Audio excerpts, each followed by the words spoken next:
እግዚአብሔር አምላክ እየረዳን ነው። እንግዲህ ምዕራፍ 12 ላይና ምዕራፍ 10 የዮሐንስ ራእይ ምዕራፍ 12 ምዕራፍ 13 ቤተክርስቲያን የሚደርስባትን ፈተና ከሐሳዊው መሲህ ከሐሳዊው ነብይ ሐሳዊ ኤልያስ ይሉታል አበው በትርጓሜ ከዛም አስከትሎ ክፉ ከተባለ ዲያብሎስ ቤተክርስቲያን ላይ የሚደርስባትን ፈተና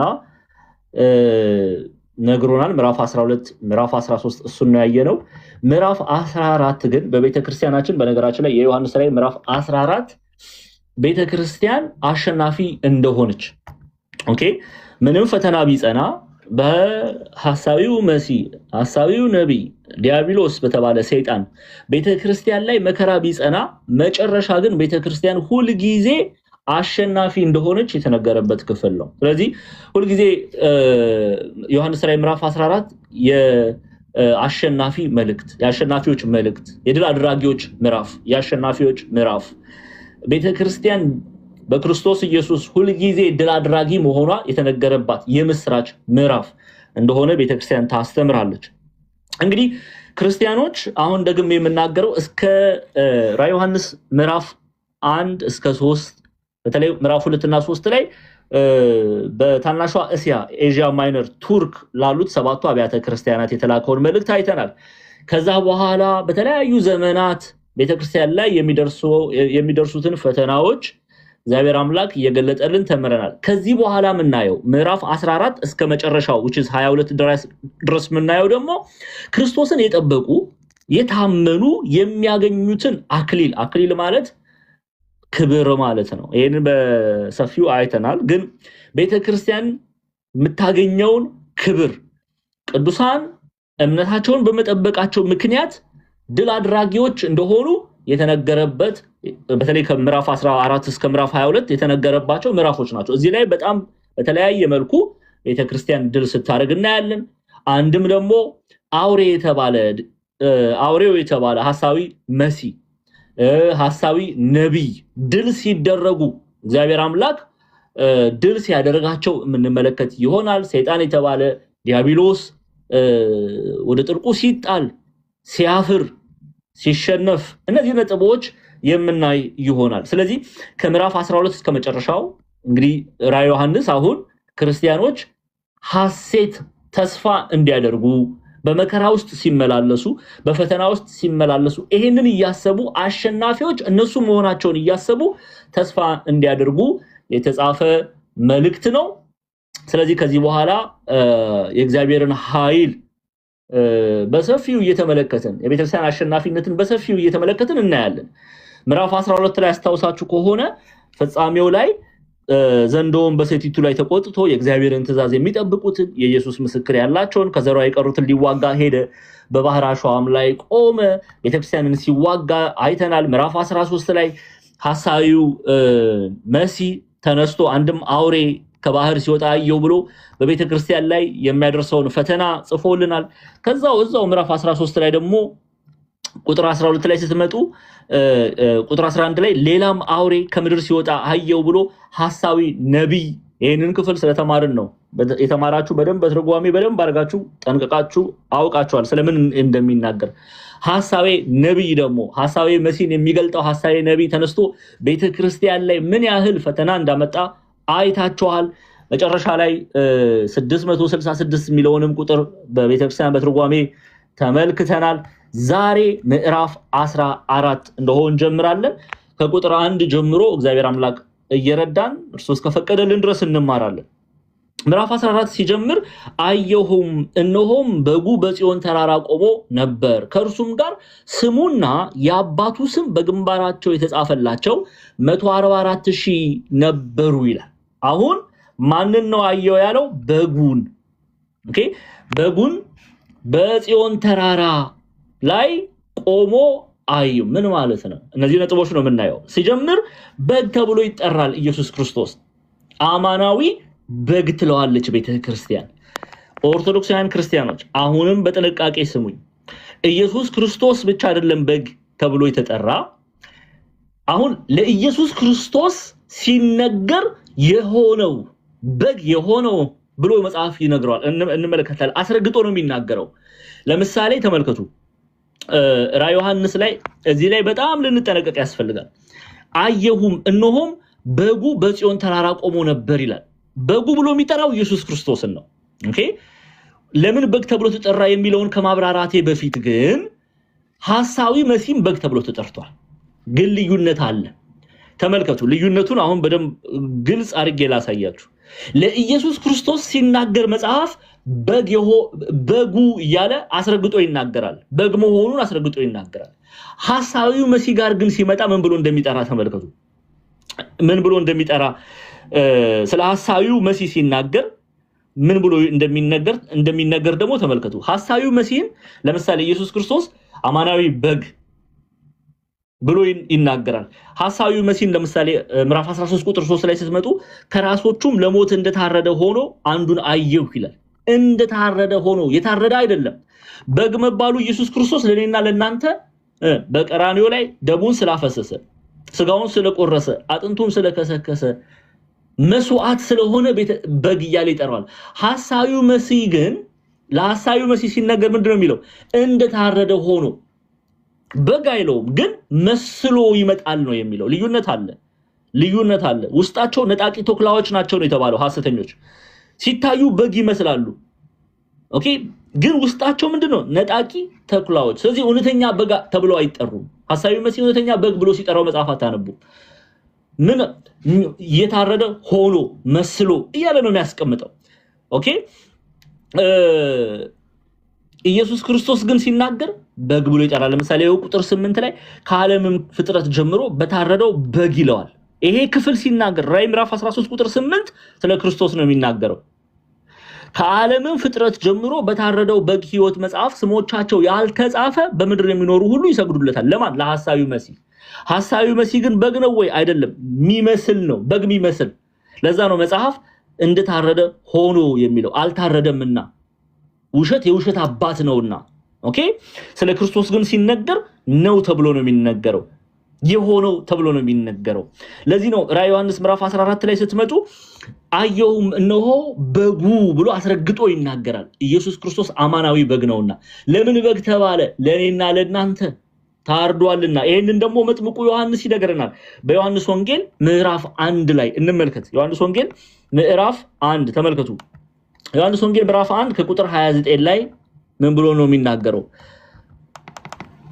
በነገውም ዮሐንስ በነገራችን ላይ በመጽሐፍ ቅዱስ ላይ ሜጀር የሆኑ ጃን ወይም ዮሐንስ ተብለው የሚጠሩ መጥምቁ ዮሐንስ አለ ኦኬ ወንጌላዊው ዮሐንስ አለ ወልደ ዘብዴዎስ ኢትዮጵያዊ ሊቃውንት እናቱ ማርያም ባፍሊያ ትባላለች ይላሉ እሱ ብቻ ግን አይደለም ማርቆስም አሁን በቅዳሜ ሐሙስና ቅዳሜ የማርቆስ ወንጌል እያጠናችሁ ነው ማርቆስ ሌላኛው ስሙ ማን ነው ዮሐንስ ተብሎ ይጠራል ማርቆስ የተባለ ዮሐንስ ይላል መጽሐፍ ስለዚህ ይሄ ልዩነት አጥብቀን ልንረዳ ያስፈልጋል ዮሐንስ ስላለ ብቻ መጥምቁ ዮሐንስ ነው የተናገረ ያለው ወይስ ወንጌላዊ ዮሐንስ ነው የተናገረ ያለው ወይስ ማርቆስ የተባለ ዮሐንስ ነው የተናገረ ያለው የሚለውን ማወቅ ያስፈልጋል ኤኒዌይስ እዚህ ክፍል ላይ እየተናገረ ያለው መጥምቁ ዮሐንስ ነው አሁን መጥምቁ ዮሐንስ ጌታችን መራችን ኢየሱስ ክርስቶስን ሲመለከት ምንድነው ያለው በነገውም ዮሐንስ ኢየሱስን ወደርሱ ሲመጣ አይቶ እንዲህ አለው እነሆ የዓለምን ኃጢአት የሚያስወግድ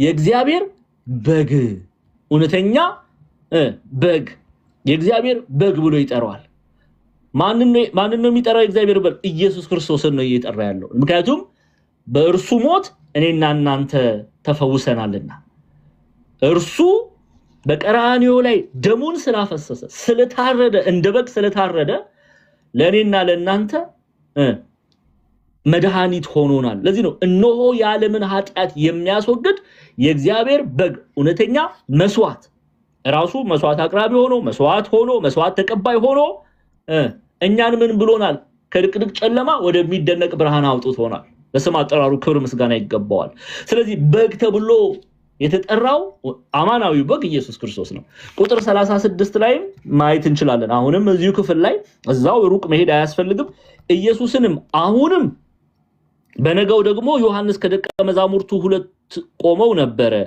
ኢየሱስም ሲሄድ ተመልክቶ እነሆ የእግዚአብሔር በግ አለ ይላል የማን በግ የእግዚአብሔር በግ የእግዚአብሔር በግ ተብሎ የተጠራው ኢየሱስ ክርስቶስ ነው። በሱ ሞት እኔና እናንተ ተፈውሰናልና። እሺ በትንቢት መነጽር ደግሞ ኢሳይያስ ይሄንን አይቶ በትንቢተ ኢሳይያስ ምዕራፍ 53 ላይ እንዲህ ብሎ አስቀምጦልናል። አንዴ ትንቢተ ኢሳይያስ በትንቢት መነጽር ስለ ክርስቶስ ምን ብሎ ነግሮናል? በግ የሚለውን ሐሳብ እንዲህ አስቀምጦልናል። ምዕራፍ 53 ላይ ከቁጥር 1 ጀምሬ ላንብብላችሁ። ተመልከቱ። የሰማነውን ነገር ማን አምኗል ይላል። የእግዚአብሔር ክንድ ስለማን ተገልጧል? በፊቱ እንደ ቡቃያ ከደረቅ መሬት እንደ ስር አድጓል። መልክና ውበት የለውም፣ ባየነው ጊዜ እንወደው ዘንድ ደምግባት የለውም። የተናቀ ከሰውም የተጠላ የሕማም ሰው ደዌንም የሚያውቅ ነው። ሰውም ፊቱን እንደሚሰውርበት የተናቀ ነው፣ እኛም አላከበርነውም ይላል። መቼ አከበርነው? ዛሬስ ቢሆን አይደለም የዛሬ 2500 ዓመት በዛ በሕማም ውስጥ ሆኖ ዛሬም ድረስ መቼ አከበርነው ክርስቶስን? እኛም አላከበርነውም ይላል። ይቀጥልና በእውነት ደዌያችንን ተቀበለ። ምናችንን ተቀበለ? ደዌያችንን። እኛ ብንነቃው ግን እኛ ባናከብረው ግን ለኔና ለናንተ ቤዛ የሆነው ኢየሱስ ክርስቶስ ነው። ለስም አጠራሩ ክብር ምስጋና ይግባው። በእውነት ደዌያችንን ተቀበለ ሕመማችንን ተሸክሟል ካለ በኋላ እኛ ግን አለ እንደተመታ በእግዚአብሔር እንደተቀሰፈ እንደተሸገረም ቆጠር ነው። እርሱ ግን ስለ መተላለፋችን ቆሰለ፣ ስለ በደላችን ደቀቀ። የደህንነታችን ተግዛዝ በእርሱ ላይ ነበረ፣ በእርሱም ቁስል እኛ ተፈወስን። እኛ ሁላችን እንደ በጎች ተቅበዝበዘን ጠፋን፣ ከኛ እያንዳንዱ ወደ ገዛ መንገዱ አዘነበለ። እግዚአብሔር የሁላችንን በደል በእርሱ ላይ አኖረ። ከዛስ ተጨነቀ፣ ተሰቃየም፣ አፉንም አልከፈተም። ለመታረድ እንደሚነዳ ጠቦት በሸላቶቹ ፊት እንደሚል በግ እንዲሁ አፉን አልከፈተም ይላል። በማስጨነቅና በፍርድ ተወሰደ። ስለ ሕዝቤ ኃጢአት ተመቶ ከሕያዋን ምድር እንደተወገደ ከትውልዱ ማን አስተዋለ ይላል። ማን እንዲህ የሆነው ማን ነው? ኢየሱስ ክርስቶስ። ስለዚህ ስለኔና ስለናንተ ኃጢአት ስለታረደ አማናዊ በግ ትለዋለች ቤተክርስቲያን። አሁን ይሄ በግ ተብሎ የተጠራ ኢየሱስ ክርስቶስ ራዕየ ዮሐንስ ምዕራፍ 14 ላይ በእንዲህ መልኩ ተገለጠ። ለምን በእንዲህ መልኩ ተገለጠ የሚለውን እንመለከታለን። ራዕየ ዮሐንስ ምዕራፍ 14 ላይ አየሁም እነሆ በጉ በጽዮን ተራራ ቆሞ ነበረ። በግ የተባለ ኢየሱስ ክርስቶስ በጽዮን ተራራ ቆሞ ነበር። ስለምን በጽዮን ተራራ ቆሞ ነበር የሚለውን እናያለን። አስቀድሞ በመዝሙረ ዳዊት የተጻፉትን መዝሙረ ዳዊት 48 መዝሙረ ዳዊት 2 ላይ ስለ ኢየሱስ ክርስቶስ የተነገሩትን ትንቢት እንመለከታለን። በጉ በጽዮን ተራራ ቆሞ ነበር። አሁን ለምን በጽዮን ተራራ ቆመ የሚለውን እንመለከታለን።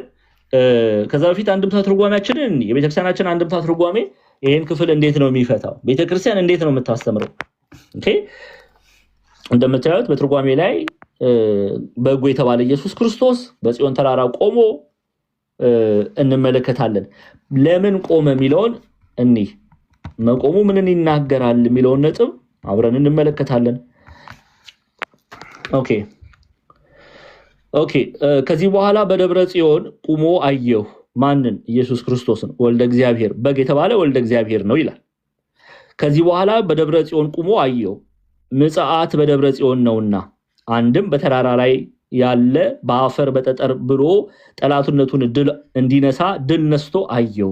አንድም በመስቀል ድል ነስቶ አየሁ። ጠላት የተባለ ዲያብሎስን፣ ጠላት የተባለ ሐሳዊው መሲህ፣ ሐሳዊው ነቢይ፣ ክፉ ዲያብሎስ ተከሳሽ የተባለው ዲያብሎስ ሰይጣንን ድል ነስቶ በምን በጽዮን ተራራ ላይ ቆሞ አየ። በተራራ ላይ መቆሙ ይላሉ አበው ድል መንሳቱን ይናገራል፣ አሸናፊ መሆኑን ይናገራል። አንድም በተራራ ላይ ያለ በአፈር በጠጠር ብሎ ጠላቱን ድል እንዲነሳ ድል ነስቶ አየው። ቆሞ አየው ሲል ድል ነስቶ አየው። ድል ነስቶ ያየው ማንን ነው? ኢየሱስ ክርስቶስን ነው፣ ወልደ እግዚአብሔርን ድል ነስቶ አየው። አንድም በመስቀል ድል ነስቶ አየው። በምን በመስቀል ድል ነስቶ አየው? ጠላትን በቀራንዮ ላይ በከፈለው የቤዛነቱ ስራ ድል ነሳው። በመስቀል ላይ ድል ነሳው። እርሱ ለኔና ለናንተ ቤዛ ሆኖ የጠላትን የዕዳ ደብዳቤ ደመሰሰው፣ ዲያብሎስን ደመሰሰው። ለምን? ጌታችን ምራችን ኢየሱስ ክርስቶስ እርሱ በቀራንዮ ላይ ባይሰቀልልን ኖሮ የዕዳ ደብዳቤያችን ባይደመሰስ ኖሮ ዛሬም ግብራችን ለዳቢሎስ ነበረ። ግን ክርስቶስ ኢየሱስ ከሰማይ ሰማያት ወርዶ ከእናታችን ቅድስት ድንግል ማርያም ተወልዶ በቀራንዮ ላይ በከፈለው የቤዛነት ስራ አዳምን ምን አደረገው? ከጨለማ አወጣው። ክፉ ዳቢሎስን ድል አደረገው። ለዚህ ነው ቆሞ አየው ሲል ራዕየ ዮሐንስ ላይ ድል አድርጎት አሸንፎት ተብሎ ይተረጎማል። ኦኬ ልበ አምላክ ዳዊት በመዝሙረ ዳዊት ላይ መለስ ወደ ኋላ መዝሙረ ዳዊት መጀመሪያ መዝሙረ ዳዊት መዝሙረ ዳዊት 2:6 መዝሙረ ዳዊት 2:6 ኦኬ እንቀጥል። እንዲህ ይላል እኔ ግን ንጉሴን ሾም በተቀደሰው ተራራዬ በጽዮን ላይ ይላል። ይህን ክፍል በዚያን ጊዜ በቁጣው ይናገራቸዋል፣ በአመቱም ያወካቸዋል። እኔ ግን ንጉሴን ሾም በተቀደሰው ተራራዬ በጽዮን ላይ ትእዛዙን እናገራለሁ። እግዚአብሔር አለኝ አንተ ልጄ ነህ፣ እኔ ምን አልኩ? ዛሬ ወለድሁ። ስለዚህ ይሄንን መዝሙረ ዳዊት 2 ላይ አስቀድሞ ስለ ክርስቶስ የተነገረ ቃል ነው። ድል አድራጊ መሆኑን፣ ንጉስ፣ እውነተኛ ንጉስ መሆኑን፣ አምላክ መሆኑን እዛው መዝሙረ ዳዊት 48 ላይም ተመልከቱ ምን ብሎ ይጠራዋል? 1 እና 2 ላይ እግዚአብሔር ትልቅ ነው ይላል። በአምላካችን ከተማ በተቀደሰው ተራራ ምስጋናው ብዙ ነው። እቺ የተቀደሰችው ተራራ የዳዊት ከተማ እየተባለች ትጠራለች። በነገራችን ላይ እግዚአብሔር ትልቅ ነው፣ በአምላካችን ከተማ በተቀደሰችው ተራራ ምስጋናው ብዙ ነው። አያችሁ አይደለ? ለምንድን ነው? ምክንያቱም ይላሉ አበው ጌታችን መራችን ኢየሱስ ክርስቶስ በትርጓሜ ላይ ቀደም እንዳያችሁት እቺ ቦታ እቺ የተቀደሰችው ተራራ የጽዮን ተራራ የተባለችው ምንድነው ሚስጥሯ ብለው ሲያስቀምጡ ምን አሉ? በግ የተባለ ወልደ እግዚአብሔር ነው። ከዚህ በኋላ በደብረ ጽዮን ቁሞ አየው፣ ምጽአት በደብረ ጽዮን ነውና ከእርሱ ጋር ደግሞ እነማን ታዩ ደግሞ የሚለውን እናያለን። የእግዚአብሔር መንግስት የሚወርሱ እነማን ናቸው? በዚህ ከጌታችን ከመድኃኒታችን ከኢየሱስ ክርስቶስ ጋር መቆሙ ድል ማድረጉን ይናገራል። አብረውት ደግሞ ድል ያደረጉ እነማን ናቸው የሚለውን ደግሞ እንመለከታለን። ለምን በደብረ ጽዮን ተባለ? በዚህ ነው ምጽአት የሚሆነው ይላሉ አበው። አየው ምጽአት በደብረ ጽዮን ነውና የእግዚአብሔር የአባቴ ብሩካን ዓለም ከተዘጋጀ ጀምሮ የተዘጋጀላችሁን መንግስቱን ውረሱ የተባሉት እነማን ናቸው የሚለውን ደግሞ እንመለከታለን። ተመልከቱ እዚሁ ላይ ከእርሱም ጋር ይላል ስሙና ወልደ እግዚአብሔር የሚለው ስም የአባቱ ስም በግንባራቸው መጀመሪያ በግንባራቸው መባሉ ምንድነው? ቶሎ እያለን እንሄዳለን። በግንባራቸው መባሉ ምንድነው? ስሙና የማን ስም? ወልደ እግዚአብሔር ስም። ከዛ ደግሞ የአባቱ ስም በግንባራቸው የተጻፈላቸው 144,000 ነበሩ ይላል። በግንባራቸው የሚለውን ሐሳብ ልግለጽና ከዛ እንላለን እንቀጥላለን። 44 የተባሉት ለማን ናቸው? 144 መባሉ ምንድነው የሚለውን እናያለን።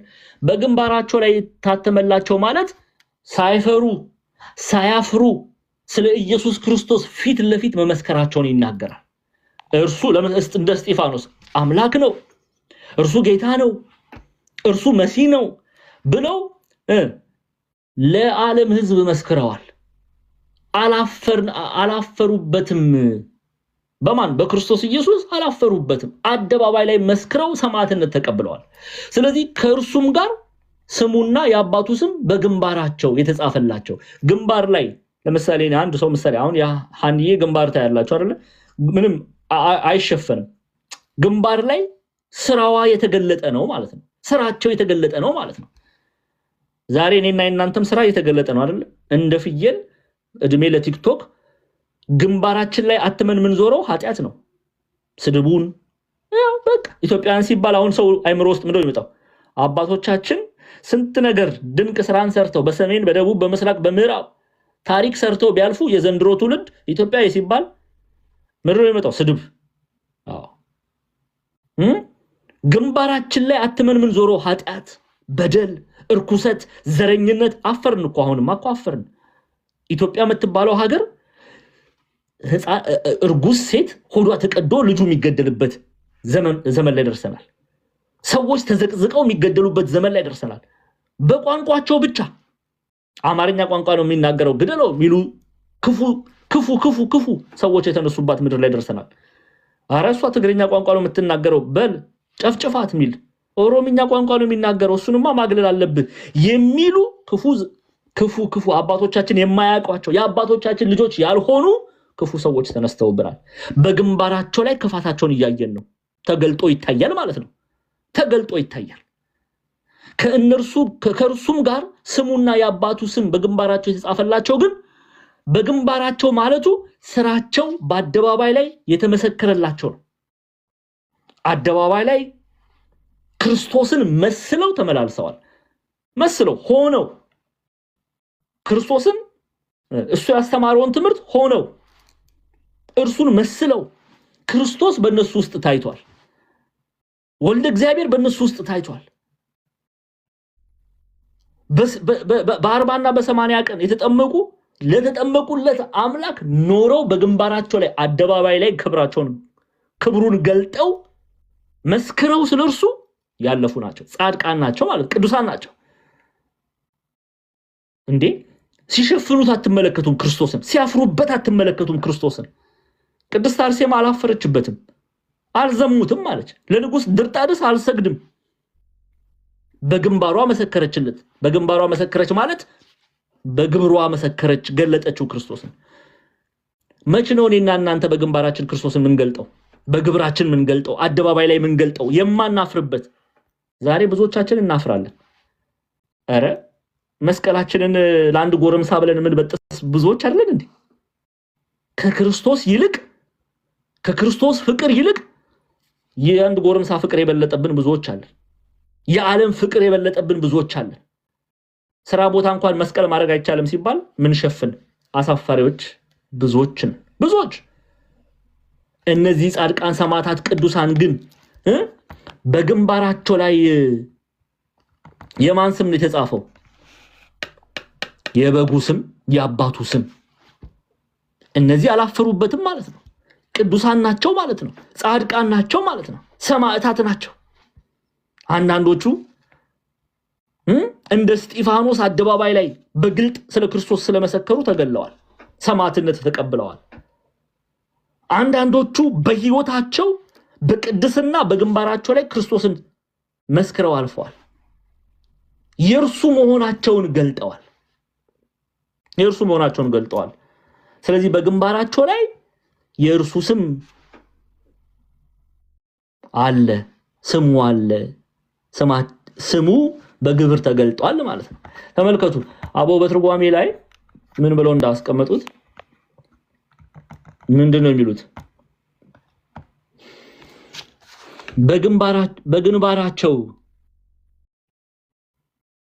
በግንባራቸው አንድም በገጸ ልቦናቸው ስመ ተወላዲ፣ ስመ ወላዲ፣ ስመ ሰራጺ የተጻፈባቸው ይላሉ።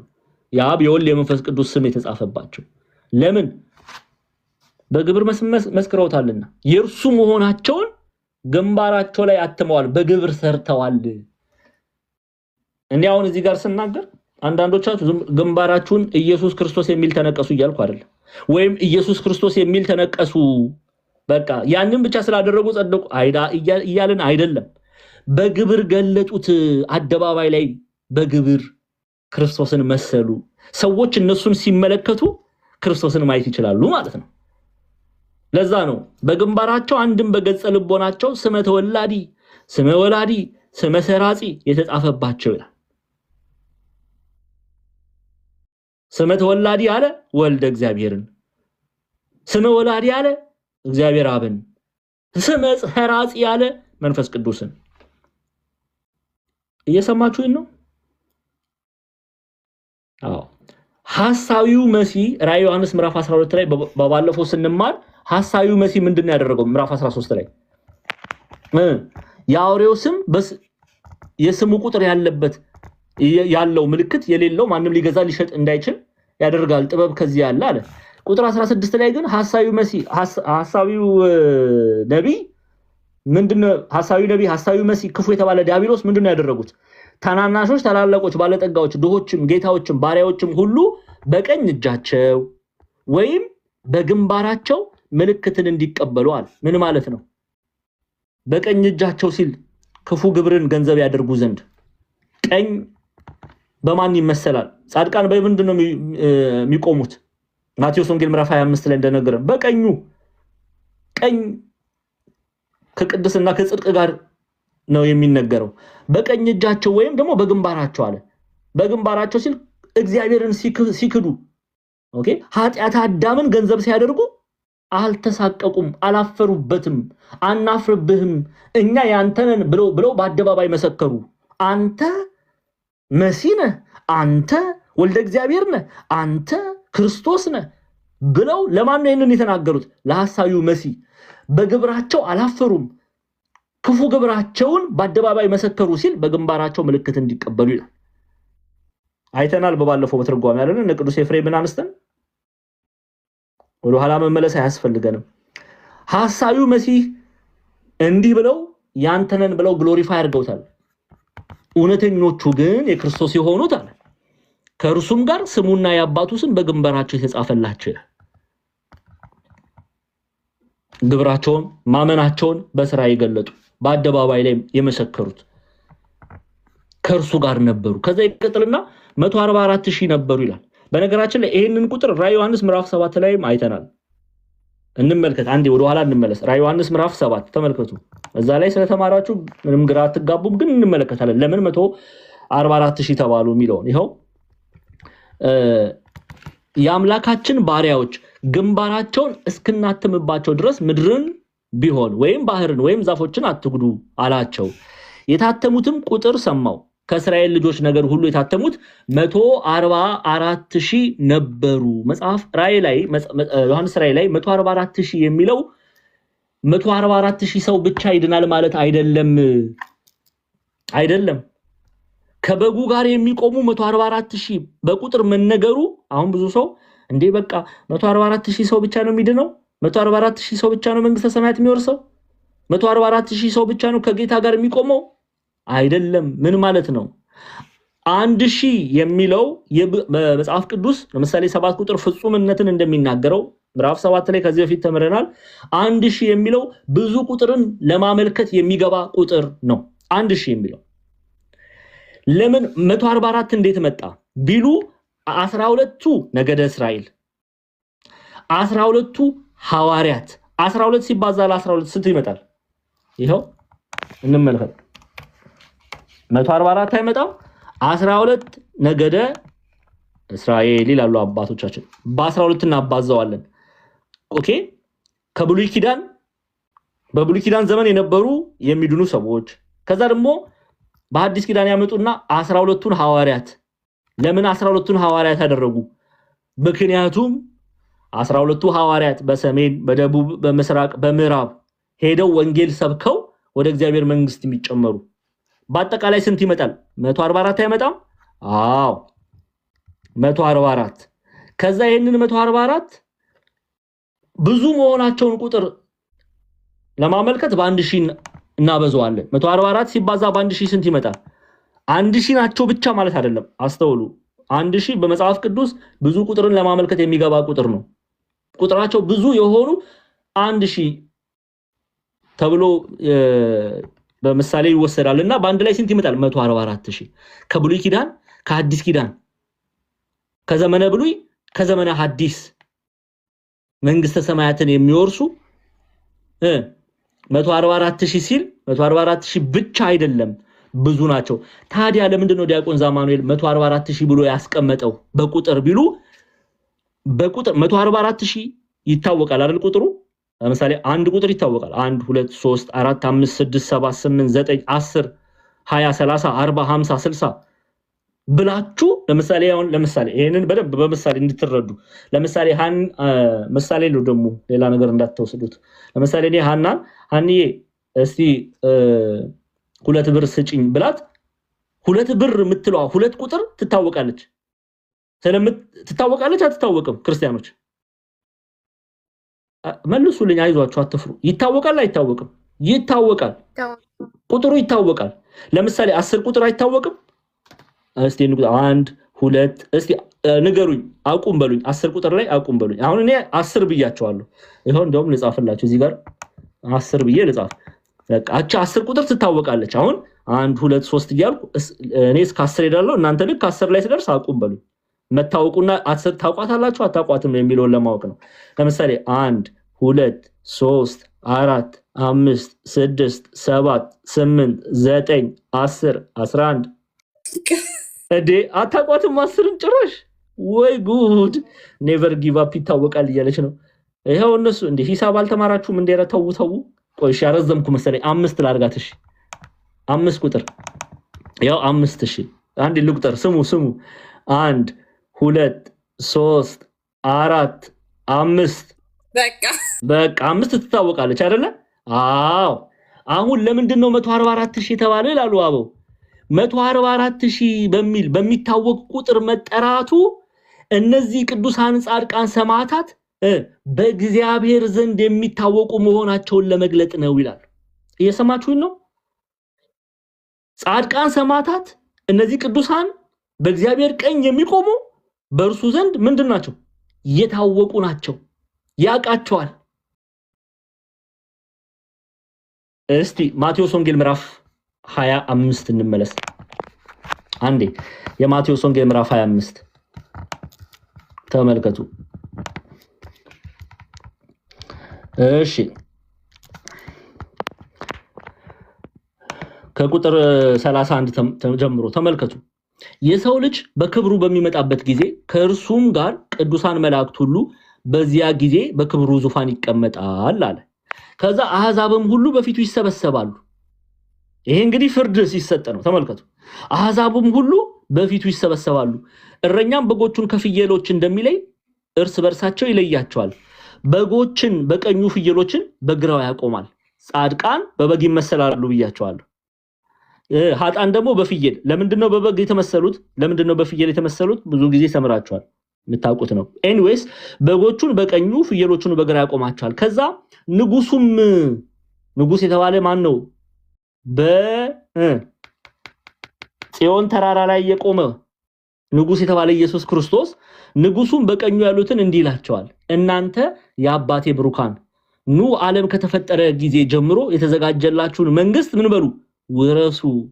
ተርቤ አብልታችሁኛል፣ ተጠምቼ አጠጥታችሁኛል፣ እንግዳ ሆኜ ተቀብላችሁኛል፣ ታርዤ አልብሳችሁኛል፣ ታምሜ ጠይቃችሁኛል እያለ ይዘረዝራል።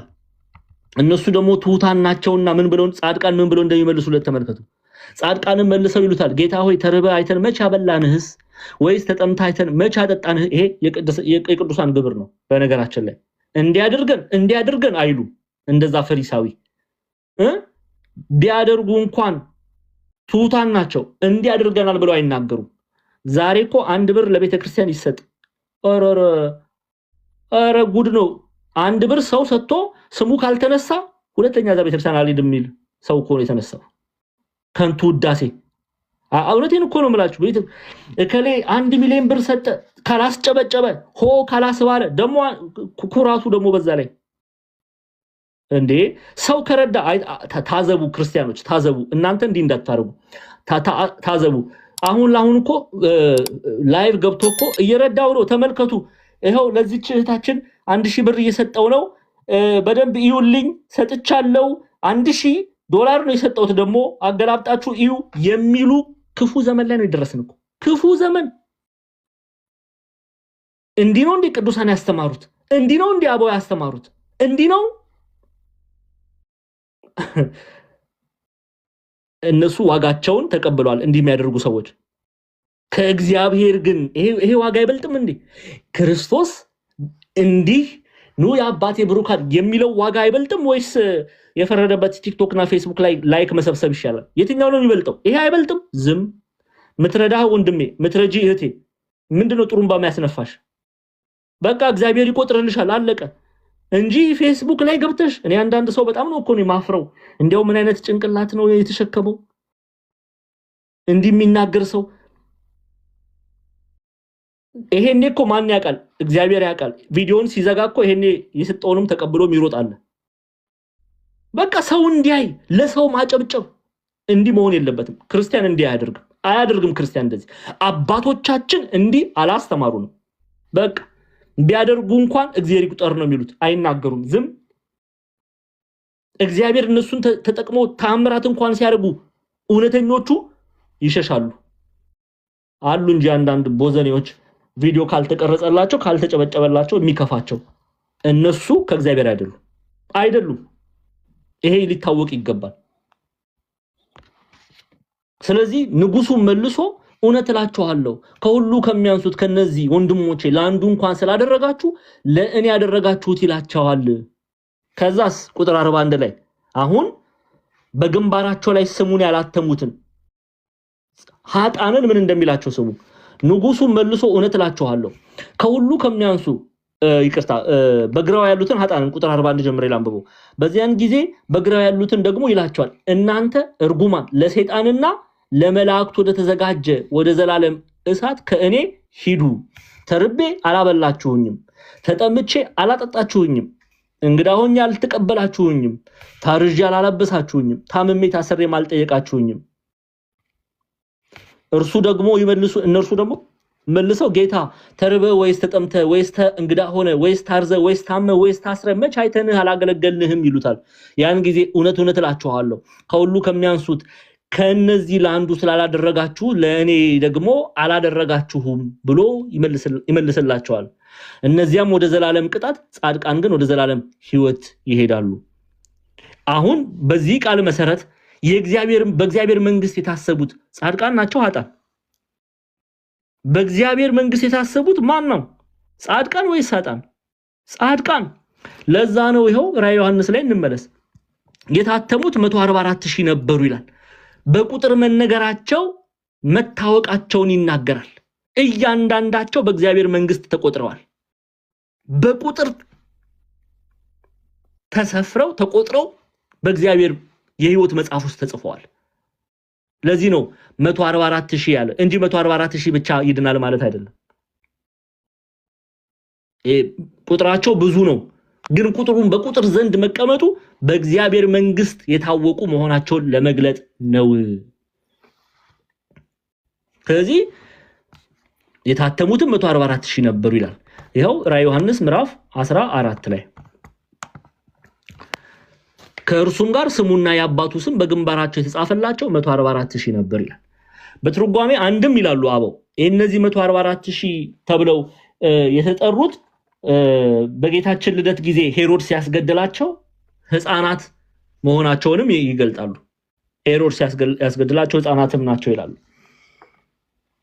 ኤኒዌይስ ስለዚህ ከእነርሱም ጋር ስሙና የአባቱ ስም በግንባራቸው የተጻፈላቸው 144,000 ነበሩ። የሚድኑት ቁጥራቸው 144,000 ነበሩ ብለው ይተረጉሙታል። እሺ ቁጥር 2 ላይ እንመለስ።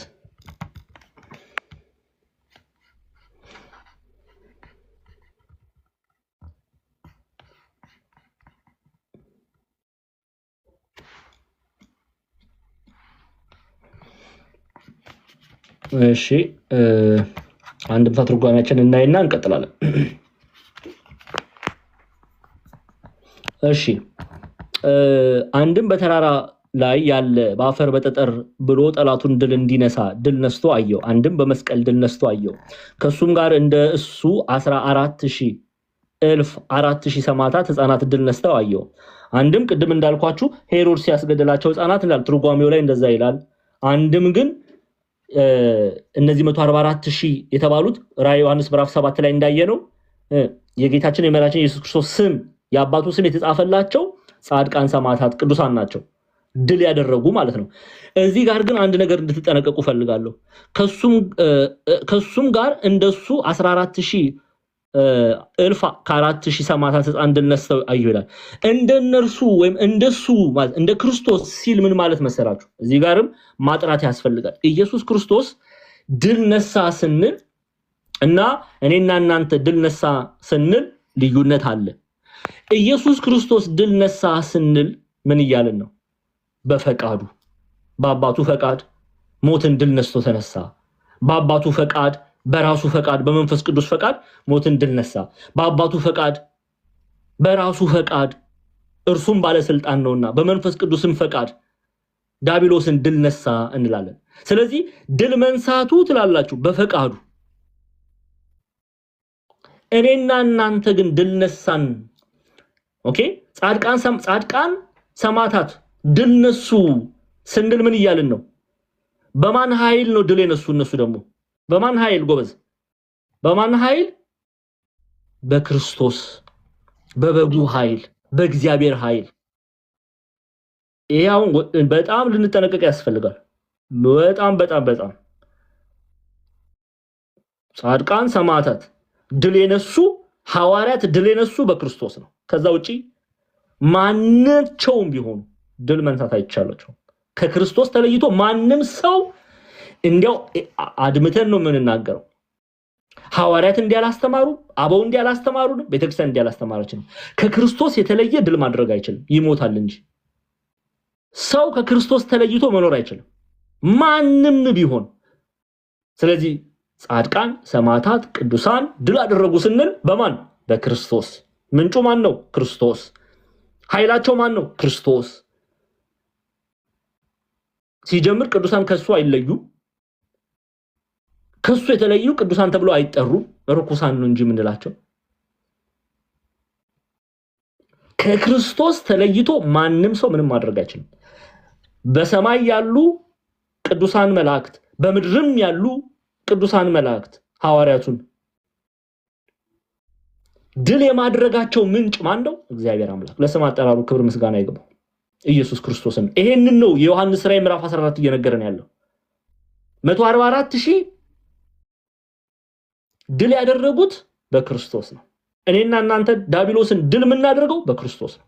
እየሰማችሁኝ ነው አይደል? አዎ። ይሄንን ልናቅ ልንረዳ ያስፈልጋል። እሺ እንመለስ። በግንባራቸው የተጻፈላቸው 144,000 ነበሩ። እሺ ቁጥር 2 ላይ ነው ያለው። እንደ ብዙ ውሃም ድምጽና እንደ ታላቅ ነጎድጓድ ድምጽ ያለ ከሰማይ ድምጽን ሰማው። ደርዳሪዎችም በገና እንደሚደረድሩ ያለ ድምጽ ሰማው። በዙፋኑም ፊት በአራቱም እንስሶች በሽማግሌዎቹም ፊት አዲስ ቅኔ ዘመሩ። ከምድርም ከተዋጁ ከ144,000 በቀር ያን ቅኔ ሊማር ለማንም አልተቻለውም ይላል። ለምሳሌ እነዚህ አሁን ይሄ ለእግዚአብሔር የቀረበውን ክብር ነው፣ ምስጋና ነው የምንመለከተው። ለበጉ የቀረበ ምስጋና በግ የተባለ ወልደ እግዚአብሔር ለእርሱ ቅዱሳን መላእክት። በነገራችን ላይ 144,000 ሰዎቹ ብቻ አይደሉም ያመሰገኑት፣ ቅዱሳን መላእክት ሁሉ አመስግነውታል። ለዚህ ነው አሁን በቀኙ የሰው ልጅ ብቻ አይደለም የሚያመሰግነው እግዚአብሔር አምላክ። የሰው ልጅ ብቻ አይደለም የሚያመሰግነው፣ ቅዱሳን መላእክት በፊቱ ዘውትር ቅዱስ ቅዱስ ቅዱስ እያሉ ያመሰግኑታል። የቅዱስ ሚካኤል አይኖች ማንን ነው የሚመለከቱት? ለስም አጠራሩ ክብር ምስጋና ይግባው፣ ኢየሱስ ክርስቶስን። አምላካቸው ነው፣ ጌታቸው ነው። ጻድቃን ሰማዕታት ቅዱሳን ሁሉ የሚንበረከኩለት ስም ነው። እምንወዳት እናታችን ቅድስት ድንግል ማርያም መንበርከክ ብቻ አይደለም የምታደርገው፣ ጎበዝ ሴት ናት። ውዳሴ ማርያም የሐሙስ ውዳሴ ማርያም ላይ ምንድነው? መስገድን ታስተምረናለች። ለማን? ለእግዚአብሔር መስገድን የምታስተምር ድንቅ ሴት ናት። ጻድቃን ሰማዕታት ሁሉ የሚንበረከክለት ስም ነው ኢየሱስ ክርስቶስ የሚለው። እሺ ዝም ብለን አንጠልጥለን ምን ዞረው አይደለም። ጥንቃቄ ማድረግ ያስፈልጋል። ለዚህ ስም ክብር ሊሰጥ ይገባል። ኢየሱስ ማለት እግዚአብሔር ምን ማለት ነው? አዳኝ ነው ማለት ነው። ክርስቶስ ማለት ሿሚ የማያስፈልገው የተሾመ፣ ቀቢ የማያስፈልገው የተቀባ፣ እኔና እናንተን ለማዳን። ከዚህ ስም የሚበልጥ ሌላ ስም የለም። ኢየሱስ ክርስቶስ ጌታ ነው ትላለች ቤተክርስቲያን። ለዚህ እኮ ነው ኢየሱስ ክርስቶስ ጌታ ነው፣ ኢየሱስ ክርስቶስ የጌቶች ጌታ ነው፣ ኢየሱስ ክርስቶስ አምላክ ነው፣ ኢየሱስ ክርስቶስ የአምላኮች አምላክ ነው። እነ ኔሮ ቄሳር አምላክ ተብሎ ተጠርቷል፣ ጌታ ተብሎ ተጠርቷልና የጌቶች ጌታ ነው ብላ ትመሰክራለች። ይሄ ስም ከስሞች ሁሉ በላይ ነው። ስለዚህ ተመልከቱ ራዕይ ዮሐንስ ላይ እንደተደረ አሁን እያየን ነው እንግዲህ ይሄ እግዚአብሔር አምላክ ሚስጥሩን ገልጦልን እየተመለከትን ነው። እነማን ነው በዙፋኑ ፊት በአራቱ እንስሶች በሽማግሌዎቹን ፊት አዲስ ቅኔ ዘመሩ? ኪሩቤል ቅዱሳን መላእክት ለማን ነው የሚዘምሩት? ለእግዚአብሔር። ከምድርም ከተዋጁት አሁን ደግሞ ከምድር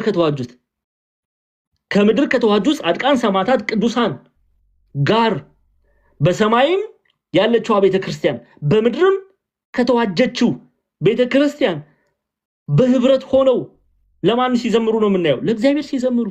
የቤተክርስቲያን ህብረት ተመልከቱ።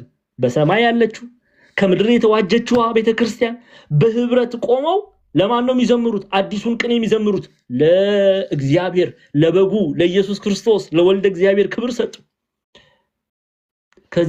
ከዚህ ክብር መሳተፍ አይናፍቃችሁ? አስባችሁታል? ከእናታችን ከቅድስት ድንግል ማርያም ጋር ነጩን ልብስ ለብሰን ከቅዱስ ሚካኤል ጋር ከቅዱስ ገብርኤል ጋር ቅዱስ ቅዱስ ቅዱስ እያለን እግዚአብሔርን ስናመሰግን ወልደ እግዚአብሔርን ስናመሰግን አዲሱን ቅኔ ስንቀኝ፣ ይሄ ግን ለተፈቀደላቸው ነው። ይሄንን ሊያቅ ይሄንን ዝማሬ ይሄንን ቅኔ ሊማር ለማንም አልተቻለውም። ለምን? ከ144,000 ከጻድቃኑ ከሰማዕታቱ ለዚህ ክብር ከተመረጡት ውጪ ኃጣን ይሄንን ቃል ሊናገሩ አይችሉም። ይሄንን ቅኔ ሊዘምሩ አይችሉም፣ አልተፈቀደላቸውምና የእግዚአብሔር የመንግስቱ ወራሾች አይደሉምና በልጁ በኢየሱስ ክርስቶስ ወራሽ ተብለው ሊጠሩ አልተፈቀደላቸውም። አላውቃችሁም። እነሱ ጩኸትን ነው የሚሰሙት፣ ጥርስ ማፏጨትን ነው የሚሰሙት፣ ከእግዚአብሔር መንግስት ርቀዋልና ይሄንን ሊረዱ አልቻሉም።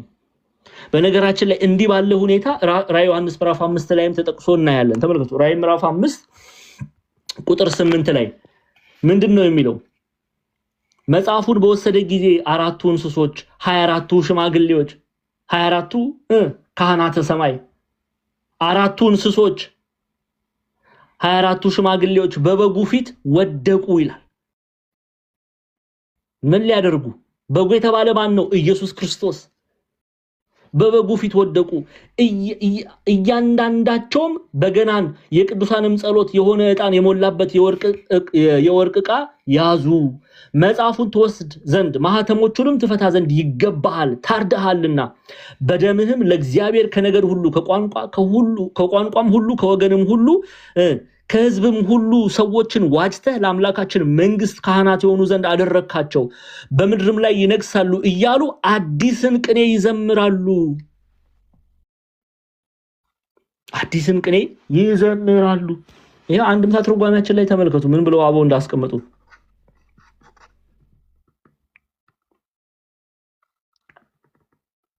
አንድ ይሄው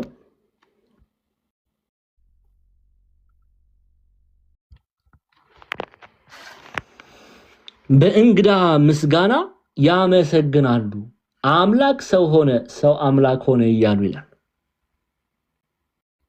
አምላክ ሰው ሆኖ ሰው አምላክ ሆነ ብለው ያመሰግናሉ። የምስጋና ድምጽ ነው ራዕይ ዮሐንስ ምዕራፍ 14 ላይ ተሰማው። ይሄ ምስጋና ድምጽ ግን ለየት የሚያደርገው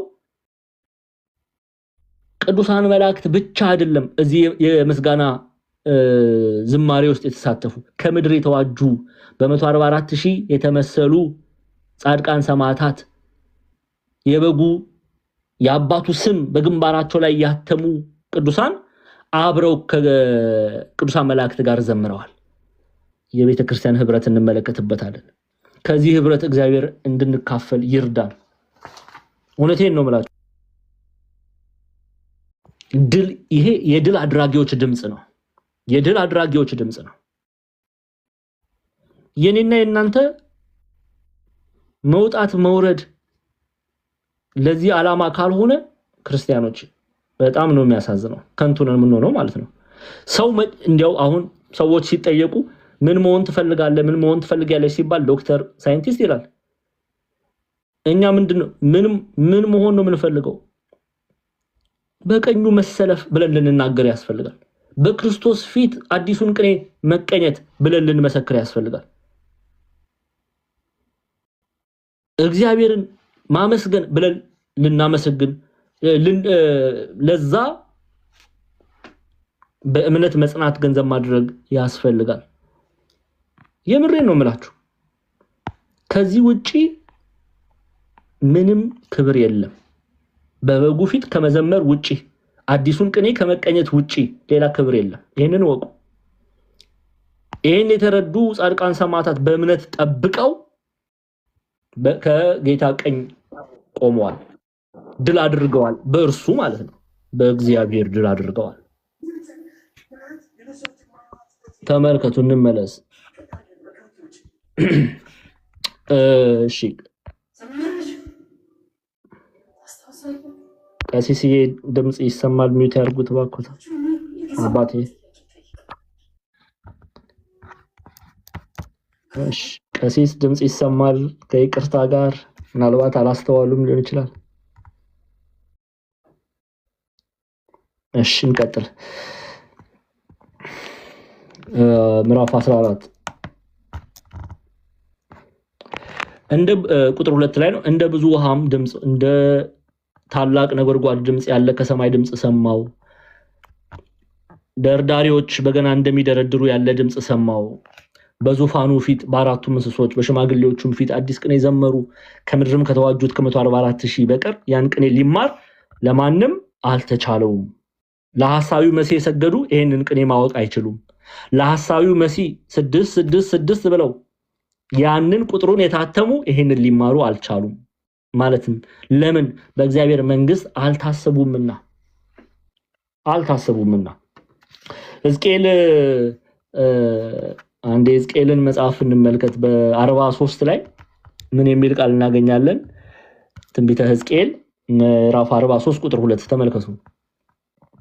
ቁጥር 2 እነሆም የእስራኤል አምላክ ክብር ከምስራቅ መንገድ መጣ። ድምጹም ይላል የእግዚአብሔር አምላክ ክብሩን ሲናገር ድምጹም እንደምን እንደ ብዙ ውሃዎች ይተምም ነበረ፣ ከክብሩም የተነሳ ምድር ታበራ ነበር ይላል። ሕዝቅኤል ባየው ራእይም ላይ ይሄንን ክብሩን አይቷል። ራእይ ዮሐንስ ላይም በተመሳሳይ መልኩ የእግዚአብሔርን ክብር ለእርሱ የሚቀርበውን ምስጋና በምን መልኩ ነው የገለጠው?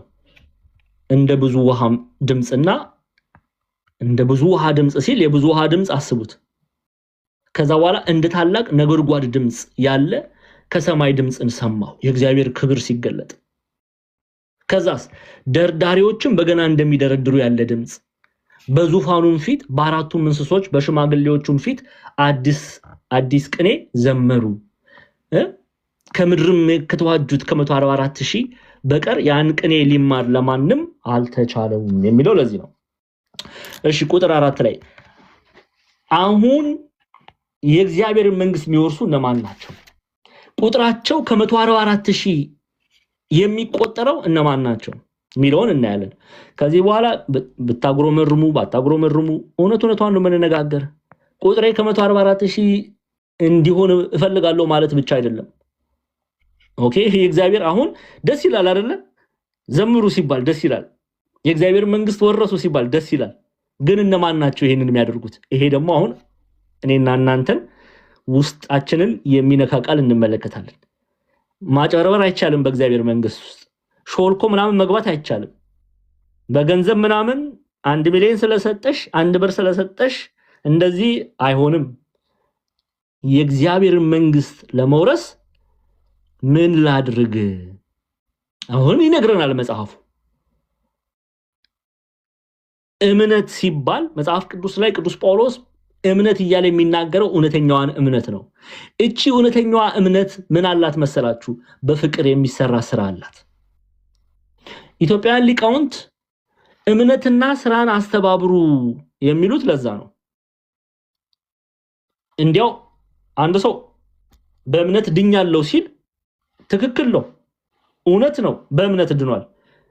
በምን ጆሮ ከሰማ ነው? እምነት ብሎ የተጠራት እምነት ብሎ የሚጣራው እውነተኛዋን እምነት ከሆነ እቺ ደግሞ እውነተኛዋ በፍቅር የሚሰራ ስራ በውስጧ አቅፋለች። ለያይተን አንመለክ። ኦርቶዶክሳዊ እምነት ሲል ልትረዱ ይገባል። እምነት ሲል ስራ በፍቅር የሚሰራውን ስራ ያቀፈውን እምነት ነው የሚናገረው ቅዱስ ጳውሎስ። እምነትና ስራን አንነጣጥልም። እውነተኛዋ እምነት በጎ ስራ አለባት፣ በፍቅር የሚሰራ ስራ አለባት፣ እግዚአብሔር የሚከብረው ስራ አለባት። ኦኬ አሁን ተመልከቱ። ለዚህ ነው ሐዋርያት ለይተው አይናገሩም። ቅዱስ ጳውሎስ በእምነት ድናቸዋል ሲል እውነተኛዋን እምነት እየተናገረ ነው። በፍቅር የሚሰራው ስራ ያቀፈችዋን እምነት እየተናገረ ነው ያለው ቅዱስ ጳውሎስ። በእምነት ብቻ ግን አይልም አላለም፣ መጽሐፍም የለም አልተጻፈም። እምነት ግን ይባላል። አሁን ሀኒዬ በእምነት ድኛለሁ ካለች እየተናገረች ያለችው በፍቅር የሚሰራውን ስራ ያቀፈውን እምነት መሆን መቻል አለበት እንጂ ዝም ብሎ አምኜ እንደፈለኩ ዘሙታለሁ፣ እንደፈለኩ በዘረኝነት እጨማለቃለሁ፣ እሰደባለሁ ምና እንዲም ይሄ ሲጀምር ትክክለኛው እምነት በሷ ውስጥ የለም። አምኛለሁ ግን ያለ ሰው እውነተኛ በክርስቶስ አምናለሁ የሚል ሰው እውነተኛውን ፍቅር በፍቅር የሚሰራውን ስራ ገንዘብ ማድረግ አለበት። ለዚህ ነው እምነትና ስራን አስተባብራችሁ ያዙ የምትለው ቤተክርስቲያን። እምነትና ስራን ግን እስቲ እንመልከት። አሁን ከ144,000 ምድባቸው የሆኑ ምን አድርገዋል? እስቲ እንይ። ስራ አያስፈልግም? እውነት ቤተክርስቲያን እንዲህ ብላ ታስተምራለች? ቅዱሳን መጽሐፍ እንዲህ ብለው ያስተምራሉ? ተመልከቱ ቁጥር 4 ላይ ከሴቶች ጋር ያልረከሱ፣ ከሴቶች ጋር ምን ያላሉ? ያልረከሱ እነዚህ ናቸው፣ ድንግሎች ናቸውና በጉ ወደሚሄድበት የሚከተሉት እነዚህ ናቸው አለ። አሁን እዚህ ጋር ትንሽ እንቆይ። ከሴቶች ጋር ያልረከሱ እነዚህ ናቸው፣ ድንግሎች ናቸውና በጉ ወደሚሄድበት የሚከተሉት እነዚህ ናቸው። 144,000 የእግዚአብሔር መንግስት የተገባቸው እነዚህ ናቸው። ምን አለ? ከሴቶች ጋር ያልረከሱ ምን ማለት ነው? ከሴት ጋር መሆን ያረክሳል ማለት ነው እንዴ? አይደለም። ምን ማለት ነው? ይሄንን መረዳት ማወቅ ያስፈልጋል። ማቴዎስ ወንጌል ምዕራፍ 5 ቁጥር 27 እና 28 ይሄን ይነግረናል። ተመልከቱ። የማቴዎስ ወንጌል ጌታችን መራችን ኢየሱስ ክርስቶስ ምንድነው ያለው? ምዕራፍ 5 ቁጥር 27 እና 28 ላይ አታመንዝር እንደተባለ ሰምታችኋል አለ። እኔ ግን እላችኋለሁ ወደ ሴት ያየ ሁሉ የተመኛትም ያን ጊዜ በልቡ ከርሷ ጋር አመንዝሯል። ኦኬ ግልሙትና ኃጢአት ነው። ዝሙት ኃጢአት ነው። ዝሙት ኃጢአት ነው። ስለዚህ ከትዳር ውጪ የሚደረግ ምንም አይነት ግንኙነት ዝሙት ተብሎ ይጠራል። ስለዚህ ከሴቶች ጋር ያረከሱ እነዚህ ናቸው። ምን ማለት ነው? በዝሙት ኃጢአት ያልወደቁ ቢወድቁ እንኳን ይላሉ ንስሐ የገቡ እነዚህ ናቸው። ንስሐ ገብተው ልብሳቸውን ያጠቡ። ስለዚህ ከሴቶች ጋር ያረከሱ እነዚህ ናቸው። ቅዱስ ጳውሎስ በዕብራውያን መጽሐፍ ላይ ምንድነው ያለን? ዕብራውያን ምዕራፍ 13 ተመልከቱ። ዕብራውያን ምዕራፍ 13 ቁጥር 4 ላይ ስለ ዝሙት ምን ብሎ አስተምሮናል? ይሄው መጋባት በሁሉ ዘንድ ክቡር፣ መኝታውም ንጹህ ይሁን አለ። ሴሰኞችና አመንዝሮች ግን እግዚአብሔር ይፈርድባቸዋል። እግዚአብሔር ምን ይልባቸዋል? ይፈርድባቸዋል። በዝሙት ኃጢአት የሚመላለሱ ከትዳር ውጪ እንዲያው የዚህ ዘመን አሁን ሚስት በባሏ ላይ ባል በሚስት ላይ የሚማግጥበት ዘመን እኔ በጣም ነው የሚያሳፍረው። ብዙ ነገር እኮ ነው የሚሰማው። ትዳር የማይከበርበት ዘመን። አንዳንዱማ እንዲያው እኔ ግልጽ እንነጋገር አይደለ? ትምህርት አይደለ? ምንም መደባበቅ አያስፈልግም። አንዳንድማ ጓደኛ ወይ ፍሬንድ ገርል ፍሬንድ ሆኖ ይቀርብና አይ እኔ ካልቀመስኩሽ እንዴት አገባሻለሁ የሚል አጋንንታዊ ድምጽ የሚያስተጋባ ብዙ ሰው አለ። እንዲህ አይነት ብልግና ዘመን ላይ ደርሰናል። ታዲያ ይሄ ሴሰኝነት አይደለም? ታዲያ ይሄ አመንዝር አይደለም? እንዲህ የሚያደርጉ ግን አለ እግዚአብሔር ይፈርድባቸዋል። በቃ የእግዚአብሔር መንግስት አይወርሱም። ለዚህ ነው ቅዱስ ጳውሎስ የዕብራውያን ጻፊ ቅዱስ ጳውሎስ ነው ዕብራውያን 13:4 ላይ መጋባት በሁሉ ዘንድ ክቡር፣ መኝታው ንጹህ ይሁን አለ። አግቡ። ከዛስ በኋላ ሴሰኞችና አመንዝሮች ግን እግዚአብሔር ይፈርድባቸዋል። ይሄው ያየን ነው አይደለ? ራእይ ላይ ከሴቶች ጋር ያረከሱ እነዚህ ናቸው የተባሉት። በአንደኛ ቆሮንቶስ መልእክቱ ላይም ቅዱስ ጳውሎስ አንደኛ ቆሮንቶስ ምዕራፍ 6 ላይ እስቲ ደግመን እንመልከተው ባልሳሳት አንደኛ ቆሮንቶስ ምዕራፍ 6 ቁጥር 9 እና 10 ስለ ዝሙት ምንድነው ያለው? ወይስ አመፀኞች የእግዚአብሔርን መንግስት እንዳይወርሱ አታውቁምን አለ። አትሳቱ ካለ በኋላ ሴሰኞች ቢሆኑ ወይም ጣዖትን የሚያመልኩ ወይም አለ ቅዱስ ጳውሎስ ይሄው አመንዝሮች። ዛሬ ብዙ ሴት ጋር የተኛ ወንድ የሚጨበጨብለት ዘመን ላይ ደርሰናል። አይ ድንግል ነኝ የሚል ደግሞ የሚሾፍበት ዘመን ላይ ደርሰናል። ይሳቃል እንዴ እስካሁን ድንግል ምን ነክቶ ምናምን ይላል ዲያብሎስ በጓደኛ በዘመድ ውስጥ ጣዖትን የሚያመልኩ ወይም አመንዝሮች ወይም ቀላጮች ወይም ከወንድ ጋር ዝሙት የሚሰሩ ይላል። እኔ አንዳንድ ጊዜ ግብረ ሰዶም ሆ ይባላል። ግብረ ሰዶም ማለት የሰዶም ግብር ማለት ነው። የሰዶም ግብር ወንድ ከወንድና ሴት ከሴት ጋር ብቻ ነው ያለው ማን ነው? ግብረ ሰዶማዊው ግብረ ሰዶም ብሎ ሲቃወም ይገርመኛል። የሰዶም ግብር እኮ ወንድ ከወንድና ሴት ከሴት ጋር ብቻ አይደለም ጎበዝ። ጻድቃን ቅዱሳን መሳደብ ራሱ እኮ ግብረ ሰዶማዊነት እኮ ነው። ስድብ ራሱ ቁጭ ብሎ ሲሳደብ ይሁንና ከዛ ግብረ ሰዶም ይላል። ራሱ የሰዶም ግብር በሱ ላይ ተንጸባርቆ እየተገለጠ ከ99 አንዱን ኃጢያት አላደረገምና ሌላውን የሚወቅስ ብዙ ሰው አለ እኮ። የምሬን እኮ ነው የምላችሁ። ስድብ የግብረ ሰዶም ግብር ነው፣ የሰዶም ግብር ነው። ዝሙት ሴቱን አላስቀምጥ ብሎ በቀበሌ በወረዳ ያሉ ሴቶችን እያባረረ አልጋ ላይ ይዞ እየወደቀ ከዛ ደግሞ ግብረ ሰዶም ተከራካሪ ነኝ ብሎ ደግሞ ሲመጣ ያሳፍራል እኮ። ዲዮኩ አቤት እንደው ማስተዋል እግዚአብሔር አምላክ ስጠን። አናሳፍርም? እናሳፍራለን። ሙልጭ አድርጎ እዚህ የተሳደበ የግብረ ሰዶም ተቀናቃኒ ነኝ ደግሞ ብሎ ይመጣል። ሰዶሙ ለሰዶም ማለት ነው። አቤት ሎቱ ስብሐት። አመንዝራነትን አጽድቀን ወንድ ከወንድና ሴት ከሴት ምን ኮንንበት ምንም ወንጌል አልተሰጠንም። ከትዳር ውጪ እየዞርን ምናጭበረብር እኛም ሰዶማውያን ነን። ይሄ ይታወቅልን። ይሄ ይታወቅ። ዝሙት የሚያደርግ ከትዳር ውጪ የሚዞር መንግስተ ሰማያትን አይወርስም። ወንድ ከወንድ የሚያገባም አይወርስም። ሴት ከሴት የሚባልግም አይወርስም። ሁሉም የሰዶም ግብር ነው። ኃጢያትን የሚያደርግ የእግዚአብሔርን መንግስት አይወርስም። ለዚህ ነው ቅዱስ ጳውሎስ ወይስ አመፀኞች የእግዚአብሔርን መንግስት እንዳይወርሱ አታውቁምን? አትሳቱ። ሴሰኞች ቢሆኑ ወይም ጣዖትን የሚያመልኩ ወይም አመንዝሮች ወይም ቀላጮች ወይም ከወንድ ጋር ዝሙት የሚሰሩ ወይም ሌቦች ወይም ገንዘብ የሚመኙ። አቤት ዘንድሮ ማን ነው ታዲያ የሚተርፈው? ገንዘብ የሚመኙ ዛሬ ገንዘብ ፍለጋ እኛ በዙሪያችን ያሉ ራሱ ስንት ጉድ ሲሰሩ እያየን ነው። ወይም ሌቦች ወይም ገንዘብ የሚመኙ ወይም ሰካሮች። እነዚህ ታየ ነው እድሜ ለቲክቶክ። ወይም ተሳዳቢዎች ይሄው ወይም ነጣቂዎች የእግዚአብሔርን መንግስት አይወርሱም ማለት አለቀ። እኔ ያላልኩም ቅዱስ ጳውሎስ ነው ያለው። ሂዱና ከቅዱስ ጳውሎስ ጋር ተነጋገሩ የምታጉረመርሙ ካላችሁ። እኔም በደለኛ ነኝ። እኔም ንስሐ ነው ምገባ። ንስሐ ገብተን ልብሳችንን እንጠብ ጎበዝ እንጂ እጅም ከሌ መባባል አያስፈልግም። እኔም በደለኛ ነኝ። እኔም ኃጢአተኛ ነኝ። ንስሐ ግን ገብተን ነጩን ልብስ እንልበስ። ያ ነው መፍትሄው። ያ ነው።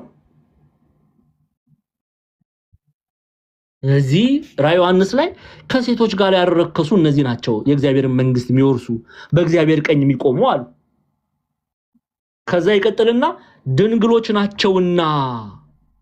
ለዚህ ነው አበው ንስሐ ዘማዊውን ድንግል ያደርጋል የሚለው። ቤተክርስቲያን የእግዚአብሔር ቃል ሳታቀርታ አይደለም። አንዳንድ ሰው ያጉረመርማል። እንዴ እከሌ ከ10,000 ሴት ጋር ሲተኛ አየው የለ እንዴ? እንዴት ነው እሱ ድንግል የሚባል ይላል። ንስሐ ስለ ስጋ ድንግልና አይደለም እያወራን ያለ ነው ጎበዝ።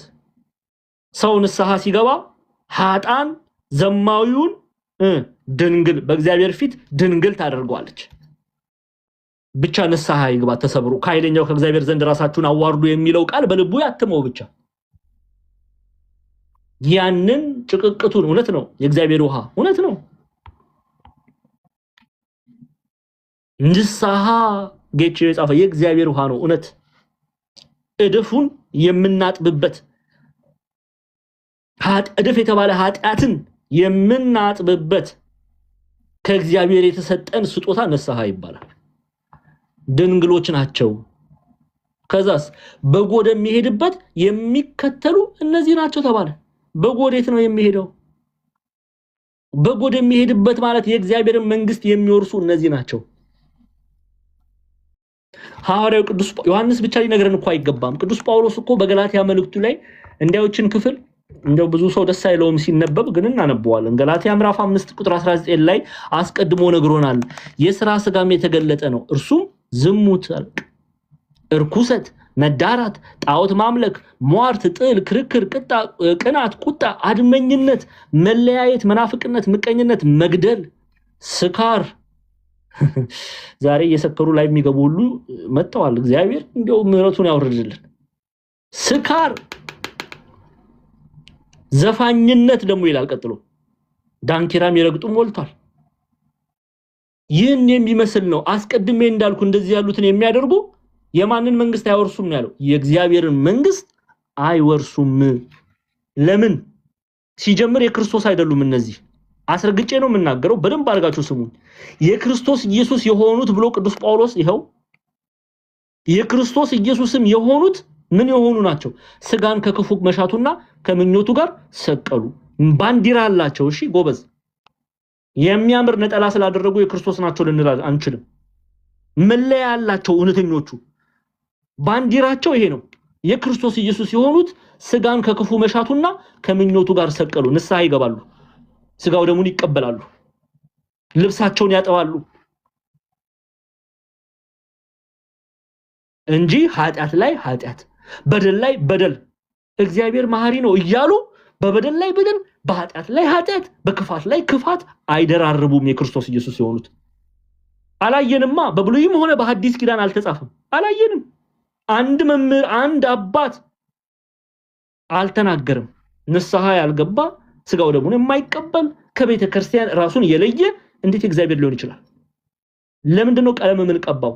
ትውልድ እየጠፋ ትውልድ እየሞተ ትውልድ ወደ ሲኦል እየነገደ እውነት ነው የምንነጋገረው። የክርስቶስ ኢየሱስ የሆኑት ኃጢአትን ስጋን ከክፉ መሻቱና ከምኞቱ ጋር ምን ያሉ ነው? ሰቀሉ፣ የተው ማለት ነው። መስቀል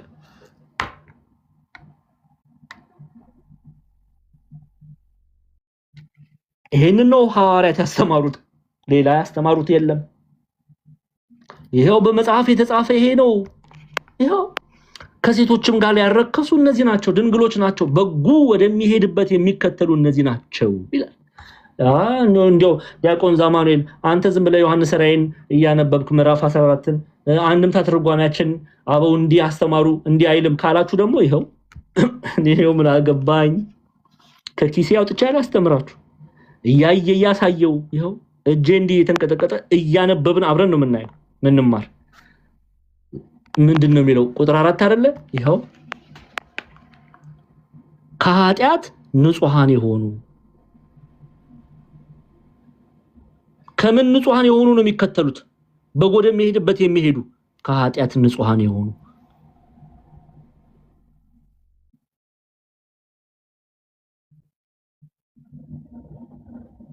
ኦኬ ከተማመንን እንቀጥላለን። በጎደ የሚሄድበት የሚከተሉ እነዚህ ናቸው። ስለዚህ ኃጢአት እያደረግን በደል እያደረግን እግዚአብሔርን እንከተላለን ማለት አንችልም። ግልጽ ነው። እንቀጥል። እሺ ለእግዚአብሔርና ለበጉ በኩራት እንዲሆኑ ከሰዎች የተዋጁ እነዚህ ናቸው። ለእግዚአብሔርና ለበጉ በኩራት እንዲሆኑ ከሰዎች የተዋጁ፣ ከሰዎች ሲል ከዓለም ዙሪያ ካሉ ሰዎች፣ ከሰሜን ከደቡብ ከምስራቅ ከምዕራብ የተዋጁ እነዚህ ናቸው። ለእግዚአብሔርና ለበጉ። በጉ ማለት ወልደ እግዚአብሔር እነዚህ ናቸው በቃ በእግዚአብሔር ዘንድ የሚታወቁ የእግዚአብሔር የሆኑ የእግዚአብሔር ሕዝብ ብለን የምንጠራቸው 144000 እንዴት እንደሚፈታ አይታችኋል። ደግሞ 144000 ብቻ አለ ብላችሁ ደግሞ ዙሩ አሏችሁ። 144000 1000 በመጽሐፍ ቅዱስ የብዙ ቁጥር ምሳሌ ተደርጎ 7 ፍጹም እንደሆነ 1000 የብዙ ቁጥር ምሳሌ ተደርጎ ይወሰዳል። ከ12ቱ ነገደ እስራኤል ከዛ ደግሞ 12ቱ ሐዋርያት ሄደው ሰሜን፣ ደቡብ፣ ምስራቅ፣ ምዕራብ ሄደው አስተምረው ከሚያመጧቸው 12 ሲባዛ ለ12 144 ከ144000 ሰዎች ከሰው በምድር ላይ ከሚኖሩ ሰዎች መካከል የእግዚአብሔር ሆነው የተለዩ እነዚህ ናቸው። መለየታቸው በምንድነው አትሉኝም? እግዚአብሔርን በእውነት አምነዋል። ስራን ከእምነት ጋር አስተባብረው ነጩን ልብስ ለብሰው ጌታቸውን መድኃኒታቸውን ኢየሱስ ክርስቶስን የጠበቁ ለሐሳዊው መሲህ ሳይሰግዱ የሐሳዊው ነቢይ ተአምር ማድረግ ግድ ሳይላቸው ጸንተው ሰማዕትነት የተቀበሉ እነዚህ ናቸው።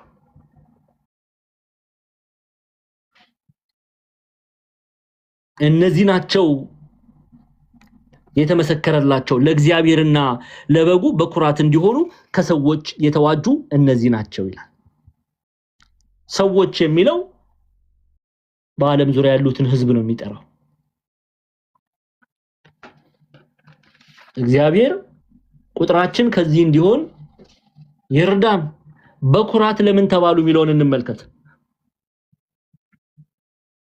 በኩር የሚለው ለነዚህ ለክርስቲያኖች ሁሉ የተነገረ ቃል ነው ይላሉ አበው። ለምን? ሁላችንም ተጠምቀን ወደ ቤተክርስቲያን እንጨመራለን። በልጅነት ጥምቀት ከአብራከ መንፈስ ቅዱስ ከማፀነ ዮርዳኖስ ስንወለድ ሁላችንም ማን ተብለን ነው የበኩር ልጅ ተብለን ነው የምንጠራው። የበኩር ልጅ እንሆናለን። ለምን? ከኛ በፊት የተጠመቁ ክርስቲያኖች የሉም ወይ? አሉ። በተለያዩ ዘመን የተለያዩ ክርስቲያኖች ተጠምቀዋል። እነሱም በኩር ተብለው ተጠርቷል። እኔና እናንተም በኩር ተብለን ተጠርተናል። እኛ ግን ከኛ የቀደሙ ቀድሞ የተጠመቁ በኩር ተብለው የተጠሩ እኛም በኩር ተብለን ለምን ተጠራን? ምክንያቱም ይላሉ አባቶቻችን። ኦኬ መምህራን ይሄን ሲያስረዱ እነሱ የተጠመቁት ከክርስቶስ ጎን ከፈሰሰው ነውና ካህኑ በጸለየ ጊዜ ምንጠመቅበት ውሃ ተለውጦ ማየገቦ ይሆናል። በዕለተ ዓርብ የፈሰሰው ማየገቦ ሁላችንም የምንጠመቀው ከዚህ ነውና ብለው ያስተምራሉ። ስለዚህ ከኛ ቀድሞ የተጠመቁ ቢኖሩ እኛም ብንጠመቅ የምንጠመቅበት ስርዓቱ አንድ ነው። በአብ በወልድ በመንፈስ ቅዱስ ስም እንጠመቃለን። የምናገኘው የጸጋ ልጅነት አንድ ነው። ሁላችንም የእግዚአብሔር የባህሪ ልጅ አንሆንም። የምን ልጅ ነው? የጸጋ ልጅ ነው። ስጦታ ነው የሚሰጠን አይደል? የጸጋ ልጆችን ነው። የጸጋ ልጅነትን እንቀበላለን። ልጆች ተብለን እንጠራለን። በጥምቀት አምነን ስንጠመቅ ወደ ቤተክርስቲያን እንጨመራለን እንጂ አምኖ ስለተጠመቀ አንድ ሰው የተለየ ስጦታ አይሰጠውም። አምኖ ሰው ሲጠመቅ የጸጋ ልጅነት ነው የሚያገኘው። ኢየሱስ ክርስቶስ ብቻ የባህሪ ልጅ ነው። እኛ የጸጋ ልጅነት ነው ገንዘብ የምናደርገው። ስለዚህ ጥምቀቱ የሚፈጸመው አንድ ስለሆነ ኦኬ በኩር ተባለ። ሁላችንም የበኩር ልጅ ተብለን ተጠርተናል። ክርስቲያኖችን የሚናገር ቃል ነው።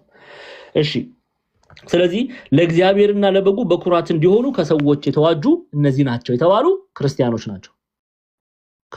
ናቸው። እሺ ቁጥር 5 ላይ እንምጣ። ቁጥር 5 ላይ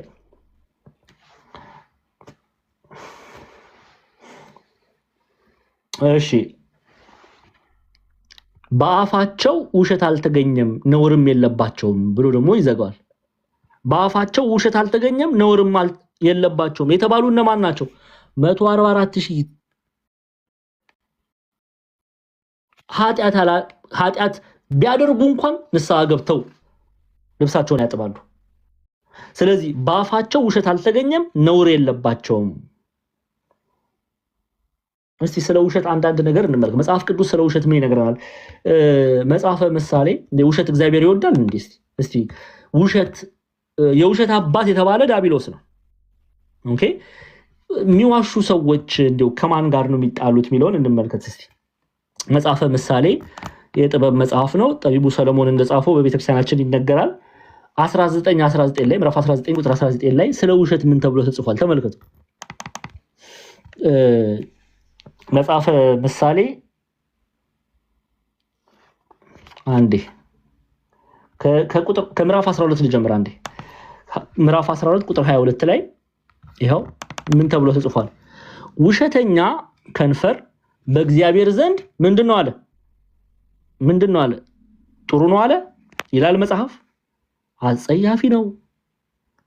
እውነት የሚያደርጉ ግን በእርሱ ዘንድ የተወደዱ ናቸው። ውሸተኛ ከንፈር በእግዚአብሔር ዘንድ ምንድነው አለ? አጸያፊ ነው። ዛሬ ትውልዱ ውሸትን እንደ ኃጢአት የማይቆጥርበት ዘመን ላይ ደርሰናል። ሙልጭ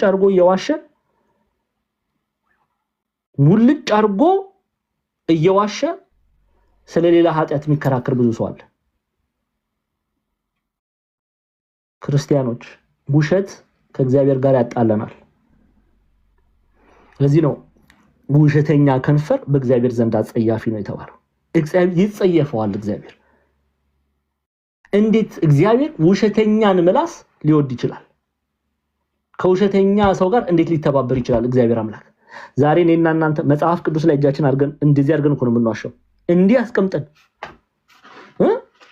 እንዲህ አድርገን እጃችንን እንደዚህ አድርገን እንዋሻለን።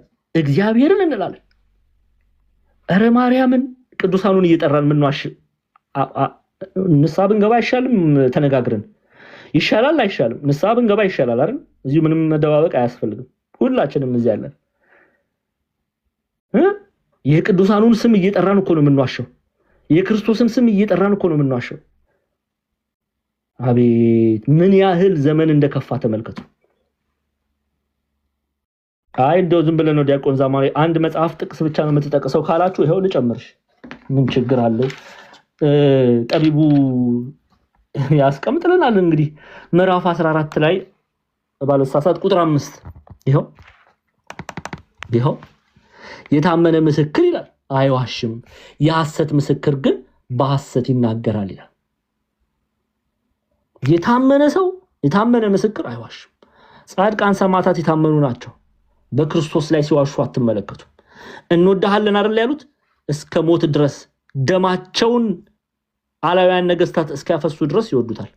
እኔና እናንተስ አሁን አንዱ ሰይፍ ቢያመጣ ስንቱን እንክዳለን? ውሸታሞች ስለሆንን ማለት ነው። በግብራችን መች ታመንን? እኔና እናንተ በግብራችን መች ታመን ነው? ብንወደውማ ቁጭ ብለን እንማር ነበር የእግዚአብሔርን ቃል። ከእግዚአብሔር ቃል ይልቅ አንዲት ጋለሞታ ወታ የምትሳደበው ስድብ በልጦብን እዛ ቁጭ ብለን ኃጢአት ምንጋት ብዙዎች ነን። ከዚህ በኋላ ግልጥ ነው የምንነጋገር። ዘመን እያበቃ ነው። ለማንም ብዬ ወደ ኋላ መልበት ቋንቋ የለም። እንዲያው ብታኮርፉ ልቦና ይስጣችሁ። ስለናንተ ጸልያለሁ። እውነቱን ግን እንነጋገራለን። እኔም እናንተም ንስሐ ነው መግባት ያለብን።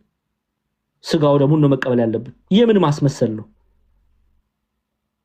ነጠላ ላይ ያለው ነጩ ለነጠላው ውበት ሰጥቶታል። እኛ ጋር መች ነው ነጭ ልብስ ምን ለብሰው? እኛስ መች ነው ነጭ ምን ነው? ነጠላው ነጭ ሆኖ እኛ ግን ጠቁረን በኃጢአት ተጨማልቀን። እንደዚህ አይነት ትውልድ ያበቃል። በወንጌል የሚያምን ክርስቶስን የሚወድ ትውልድ መነሳት አለበት።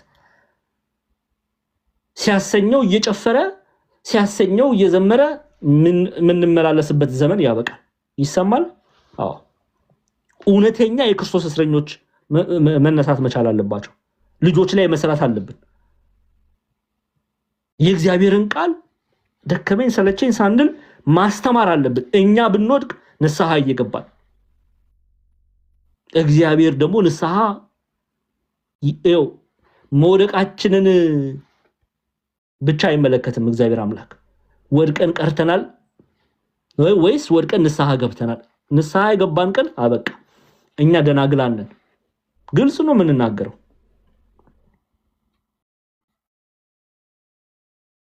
የታመነ ምስክር አይዋሽም፣ የሐሰት ምስክር ግን በሐሰት ይናገራል ይላል። እሺ ይሄው ልቀጥል፣ ችግር የለም። ይሄን ብዙዎቻችሁ ታውቁታላችሁ። መጽሐፈ ምሳሌ ምዕራፍ 6 ቁጥር 16 ላይ እግዚአብሔር አለ የሚጠላቸው 6 ነገሮች ናቸው አለ። ጉድ ነው እንግዲህ። አሁን እንግዲህ እንመልከት። እግዚአብሔር የሚጠላቸው ስንት ናቸው አለ? 6 ነገሮች ናቸው። 7ንም ነፍሱ አጥብቃ ትጸየፋለች። በ7 መመሰላቸው ፍጹም እግዚአብሔር የሚጠላቸውን በደሎች ለማሳየት ነው። 7ም ነፍሱ አጥብቃ ትጸየፋለች አለ። አንደኛ ትዕቢተኛ አይን። በትዕቢት አይን የሚመለከት የለም አሁን በመካከላችን።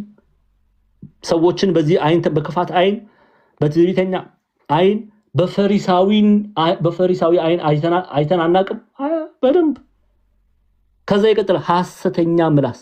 ሩቅም እኮ ሜዳ አያስፈልግም። እንደው ምናልባት 6ኛ እንኳን ቢያደርገው እዚቹ ወዲያው ቁጭ ያደረገልና ጥበብን ከእግዚአብሔር የተቀበለ ጠቢቡ ሰለሞን። ሐሰተኛ ምላስ፣ ሐሰት የሚናገር ማንም ሰው መንግስተ ሰማያትን አይወርስም። እናታችሁ ልትሆን ትችላለች፣ አባት ሊሆን ይችላል፣ የምትወዱት ወንድም እህት ሊሆን ይችላል። ሐሰተኛ ምላስ ካለው ወደ መቃብር ሳይወርድ ንገሩት፣ የእግዚአብሔር መንግስት ይናፍቀዋል። እኔ አይደለም መጽሐፍ ነው ያለው፣ እኔም ብሆን ማለት ነው፣ እናንተም ብትሆኑ። ማንም ሰው እግዚአብሔር እንደ ሰው እንዳይመስላችሁ፣ እናንተ እንደምትመለከቱት አይመለከትም። እኔና እናንተ ክፉ ስለሆነን አድሎ ገንዘብ እናደርጋለን። እንደ ክፉ ገዢ እከሌ ገንዘብ አለው፣ እከሌ ገንዘብ የለውም፣ እከሌ ቀይ ነው፣ እከሌ ጥቁር ነው፣ እከሌ ያማረ ጫማ ነው ልብስን የለበሰው፣ እከሌ ያማረች ልብስ አልለበሰችም ብለን እኛ እከሌ ከዚህ ቋንቋ ነው የመጣው፣ ከዚህ ነገር ነው የመጣው ብለን ምንከፋፍል እኛ እንጂ እግዚአብሔር ጋር አንተ ለምን የሀገር መሪ አትሆንም?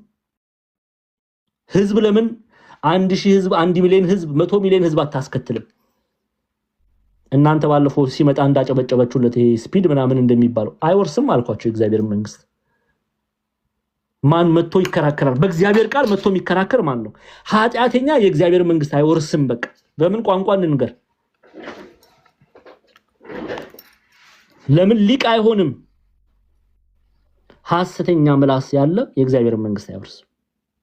ይቀጥላል። ንጹህ ደም የምታፈስ እጅ፣ ክፉ ሐሳብን የሚያበቅል ልብ፣ ወደ ክፉ የምትሮጥ እግር። ምን እናርግ? ተው፣ ወደ ክፉ ነገር አትሂዱ፣ ተሳዳቢዎች ጋር አትሂዱ፣ የእግዚአብሔርን ቃል የሚናገሩ ወንድሞቻችሁን አባቶቻችሁ ስር ቁጭ ብላችሁ ተማሩ ብለን እንለምናለን። እናንተ ግን እኔንም ጨምሮ ሁላችንም ግን ምንድነው የምናደርገው? ከእግዚአብሔር ተቃራኒ እንቀጥላለን። ይኸው ክፉ ሐሳብ የሚያበቅል ልብ፣ ወደ ክፉ የምትሮጥ እግር፣ በሐሰት የሚናገር ሐሰተኛ ምስክር፣ በወንድሞች መካከል ጠብን የሚዘራ። ልጄ ሆይ የአባትህን ትእዛዝ ጠብቅ፣ የእናትህንም ሕግ አትተው፣ ሁልጊዜ በልብህ አኑረው፣ በአንገትህም እሰረው ይላል። እግዚአብሔር እነዚህን ነገር አጥብቆ ይጸየፋል። ለዚህ ነው ይኸው በራእይ መጽሐፍ ላይ በአፋቸው ውሸት አልተገኘም ነውርም የለባቸውም የተባለው። እነርሱም የእግዚአብሔርን መንግስት ይወርሳሉ። ቅዱስ ጳውሎስ በቆላሲስ መልእክቱ ምንድነው ያለን? ቆላሲስ ምዕራፍ 3 ላይ ይሄው እያሳየው ይሄው እንደዚህ እያሳየው እንደው ዝም ብዬ እኔ እንደው ከኪስ አውጥቼ የምናገር እንዳይመስላችሁ። ይሄው ምዕራፍ 3 ቁጥር 9 ይሄ አብረን እናንብብ። እርስ በርሳችሁ ውሸት አትነጋገሩ አለ ጳውሎስ። ቆላሲስ ኤዥያ ማይነር ላይ የምትገኝ ከተማ ናት፣ ዛሬ ላይ ቱርክ ማለት ነው። እርስ በርሳችሁ በውሸት አትነጋገሩ አለ ቅዱስ ጳውሎስ። አሮጌው ሰው ከስራው ጋር ገፋችሁታልና አለ። አሮጌው ሰው የሚለው ኃጢአትን ነው፣ በደልን ነው። ሰው ክርስቲያን ከተባለ በኋላ አዲስ ነው። ክርስቶስን የለበሰ ሰው አዲስ ነው። አሮጌ የተባለ ኃጢአት በእርሱ መታየት የለበትም። ስለዚህ አሮጌው ሰው ከስራው ገፋችሁታልና፣ ከስራው ጋር ገፋችሁታልና አለ። አሮጌው ሰው የተገፋው ከምኑ ጋር ነው? ከስራው ጋር። ስራው ክፉ ነዋ። በቀድሞ ለጣዖት ይሰግድ ነበር ይህ አሮጌው ሰው። በቀድሞ ይሳደብ ነበረ። በቀድሞ ዘማዊ ነበረ። በቀድሞ ዘረኛ ነበረ። ክርስቲያን ከሆነ በኋላ ግን ይሄ ስራው መታየት የለበትም። አለበት እንዴ ክርስቲያኖች? የለበትም። ዛሬ ላይ ግንስ አሮጌው ሰው ከስራው ጋር ገፋችሁታል ይላል መጽሐፍ። እኔና እናንተስ ዛሬም አሮጌ ነን። የዛሬ 10 ዓመትም አሮጌ፣ የዛሬ 20 ዓመትም አሮጌ፣ የዛሬ 30 ዓመትም አሮጌ። ክርስቲያን ነን ብለን እንኳን አሮጌዎች የሆንን ብዙ ሰዎች አለን። ነጩን ልብስ አንለብስም ብለን በቃ እንዴት ትላንትና ስንሳደብ የነበርን እንዴት ዛሬ እንሳደባለን? ክርስቲያን ተብለን ተጠርተን። ይሄ እኮ በጣም የሚያሳፍር ጉድ እኮ ነው። አስባችሁታል? ቅዱስ ጳውሎስ አሁን በስጋ ኖሮ ለኔና ለእናንተ መልእክት ቢጽፍ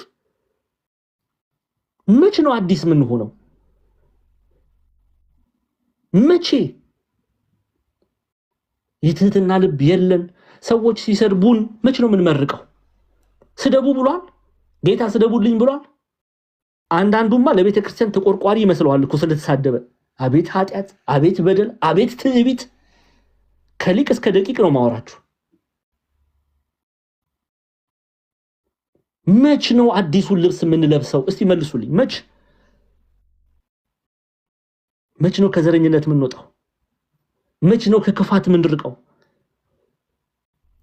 ዘማዊ ከነበርክ በቃ ተው ዝሙቱን፣ ንስሐ ግባ፣ ስጋው ደሙን ተቀበል። አንተ ድንግል ነህ በእግዚአብሔር አይን። ግን ሁሌ አሮጌ ነው እኔና እናንተ፣ ሁሌ አሮጌ። የዛሬ ዓመትም እኛ አዲስ ዓመት እናከብራለን፣ እኛ ግን አሮጌዎች ነን። አልተለወጥንም። ጆሮቻችንን ያደነቆርነው በዓለም ኃጢአት፣ በዓለም ዘፈን ነው። ሊቁ ቅዱስ ዮሐንስ አፈወርቅ በዘፈን የደነቆረ ጆሮህን በእግዚአብሔር ቃል በዝማሬ አለምልመው ይላል። እኔና እናንተ ይኸው ደርቀናል። በቃ 24 ሰዓት ከቴዲ አፍሮ ጋር ነው የምንጓዘው። የለም ክርስቶስ የሚፈልግ 24 ሰዓት ሴኩላር ሚውዚክን ከሚያስተጋቡ ሰዎች ጋር ስንዘፍን። መች ነው አዲስ ልብስ ምን ለብስ? ስንዘሙት፣ ስንራገም፣ ስንሳደብ፣ የሰው ፎቶ የዘቀዘቅን ስንሰቅል። ኧረ ተው ይብቃን። እውነቴን ነው የምላችሁ፣ ይብቃን። አሮጌውን ሰው ከስራው ጋር ገፋችሁታልና አለ። ከዛስ የፈጠረውን ምሳሌ እንዲመስል እውቀት ለማግኘት የሚታደሰውን አዲሱን ሰው ለብሳችሁታል። በዚያ የግሪክ ሰው አይሁዳዊ፣ የተገረዘም ያልተገረዘም፣ አረማዊ፣ እስኩሴትም ባሪያም ጨዋም ሰው መሆን አልተቻለም። ነገር ግን ክርስቶስ ሁሉ ነው፣ በሁሉም ነው። እንግዲህ እንደ እግዚአብሔር ምርጦች ቅዱሳን ሆናችሁ የተወደዳችሁም ሆናችሁ ምሕረት፣ ርህራሄ፣ ቸርነት፣ ትህትና፣ የዋህነት፣ ትዕግስት ልበሷል። አያችሁ አይደለ? አዲስ ልብስ ማለት ምሕረት ነው። መሐሪዎች ሁኑ። እንዲያው እውነት እኔ እንኳን አንዳንዴ በቃ መጽሐፍ ቅዱስ ላይ የተጻፉ ክርስቲያኖችና ቀና ብለን የምናያቸው እንዲያው ክርስቲያን ነን የሚሉ ሰማይና ምድር እኔ በጣም ነው ማፍረው። አንመስልም እኮ እኛ እኮ ክርስቲያን ተብለን ልንጠራ አልተገባንም። መች ነጭውን ልብስ ለበስን? መች አዲሱን ልብስ ለበስን? ደግሞ ስንገሰጽ እኔም እናንተም እንቆጣለን። አባቶች ሲገስጹ እናጉረመርማለን። እውነተኞቹን ነው ያልኩት። በእውነተኞቹ ቆብ ከአባ ውስጥ ገብተው የሚያጭበረበሩትን አልተናገርኩም። እውነተኞቹ አባቶችን ነው እየተናገርኩ ያሉት።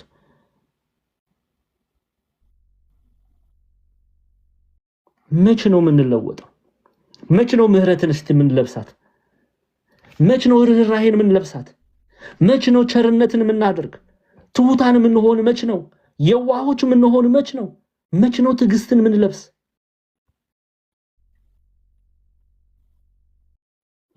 እርስ በርሳችሁ ትዕግስትን አድርጉ። ማንም በባልንጀራው ላይ የሚነቅፈው ነገር ካለው ይቅር ተባባሉ፣ ክርስቶስ ይቅር እንዳላችሁ እናንተ ደግሞ እንዲሁ አድርጉ። አንዳንድ ጊዜ የበደልንን ሰው እግዚአብሔር እንኳን በፊት የመጥቶ ቢናገረኝ ይቅር አንልም የምንል በክፉ መንፈስ የተያዘን ብዙ ሰዎች አሉ። በእነዚህም ሁሉ ላይ የፍጻሜ ማሰሪያ የሆነውን ፍቅርን ልበሱታል። ይሄ ነው የእግዚአብሔር ቃል። ስለዚህ ነው በአንደበታቸው ላይ ስድብ ያልተገኘው አቤት እንዴት የታደሉ ናቸው! አቤት እነዛ 144,000 እንዴት የታደሉ ናቸው ጎበዝ! ይኸው በአፋቸው ውሸት አልተገኘም፣ ነውር የለባቸውም። እንደምን ቢሉ ቢል ውሸት እንኳን ቢገኝ በንስሐ ያጥቡታልና ይላሉ። ንስሐ ስለገቡ ማለት ነው። በቃ ነውር የለባቸው፣ ነውር የተባለ ኃጢአት አይታይባቸውም። ለምን? በበጉ ደም ልብሳቸውን አጥበዋል።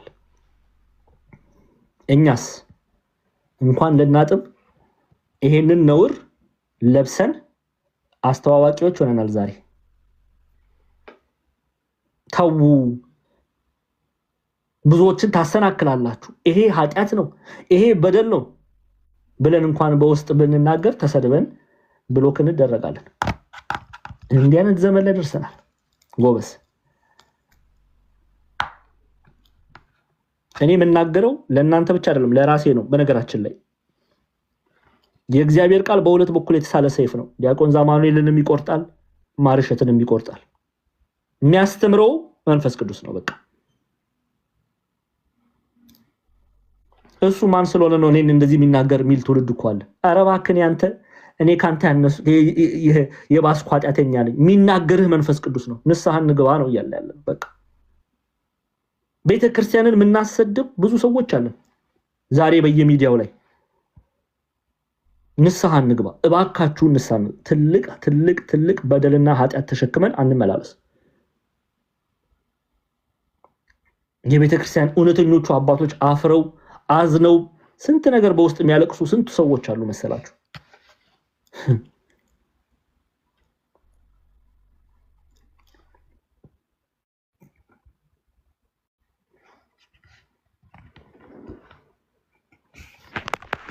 እነዚህን ቅዱሳን እንምሰል በቃ።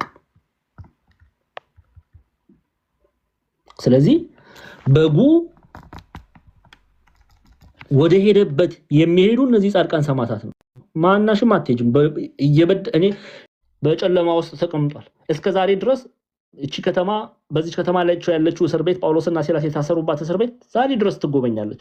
ሐዋርያት ሥራን ሳስተምር በደንብ አድርጌ ያሳይቻቸዋለሁ። ካርታ ሳይቀር፣ እስር ቤት ሳይቀር፣ መውጫው መግቢያው ሳይቀር። በዚህ ከተማ ላይ እሱ በእስር ላይ ሆኖ የጻፈላቸውን መልእክት ነው የምንመለከተው። ምን አለ? ምዕራፍ 2 ላይ ይኸው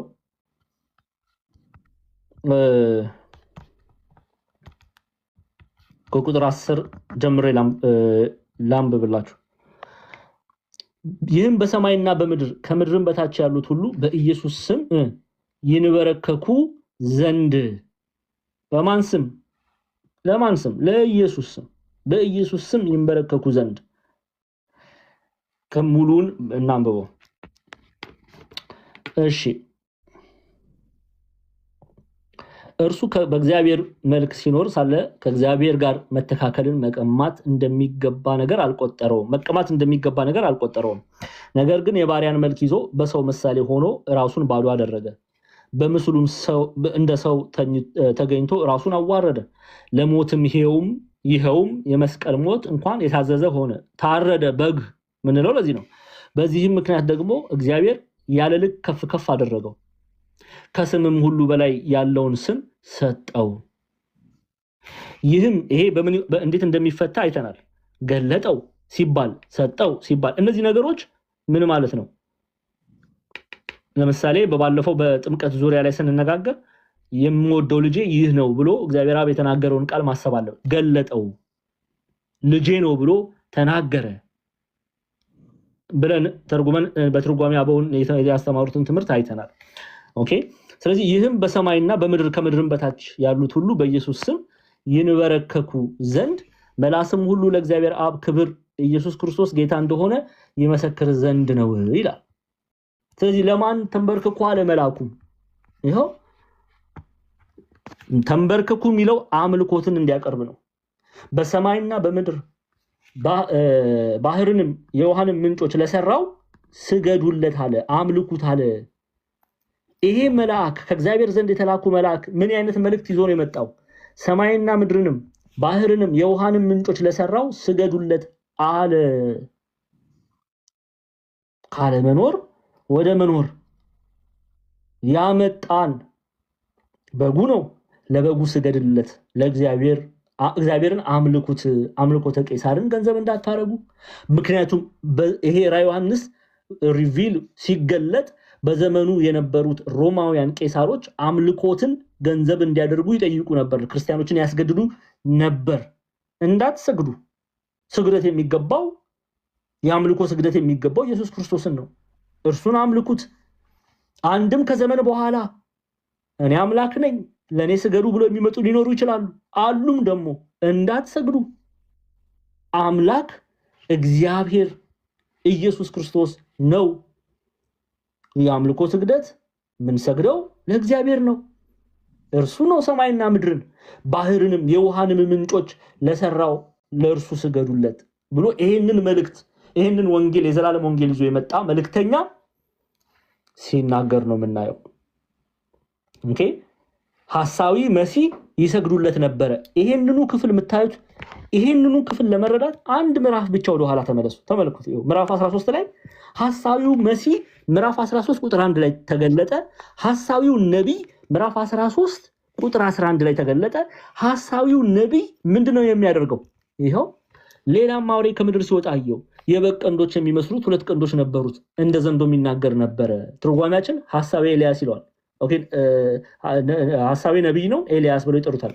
የተመሳሳይ ተአምራትን ያደርግ ነበርና በፊተኛውም አውሬ ስልጣን በእርሱ ፊት ሁሉን ያደርጋል አለ። ለሞቱም የሆነው ቁስል ተፈወሰ።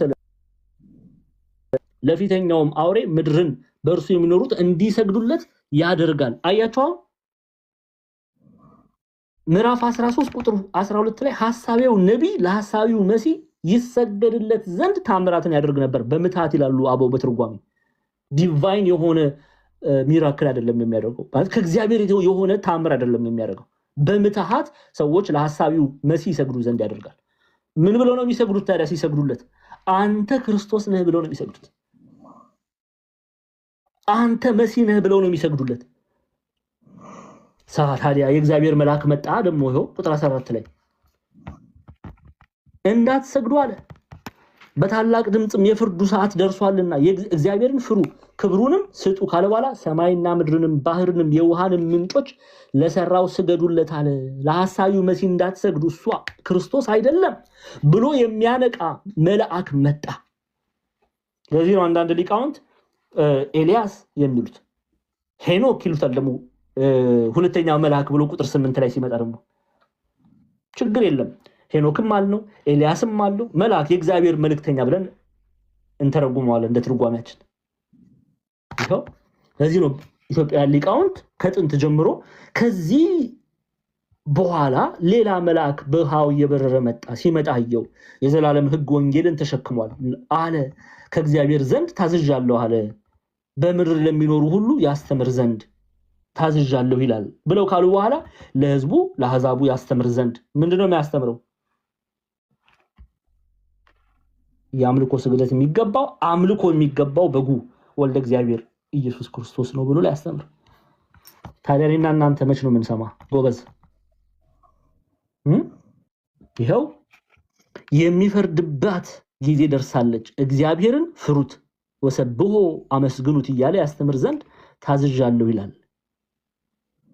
ሰማዩን ምድሩን ባህሩን ፈሳሹን ምንጩን ለፈጠረ ለሱ ስገዱ እያለ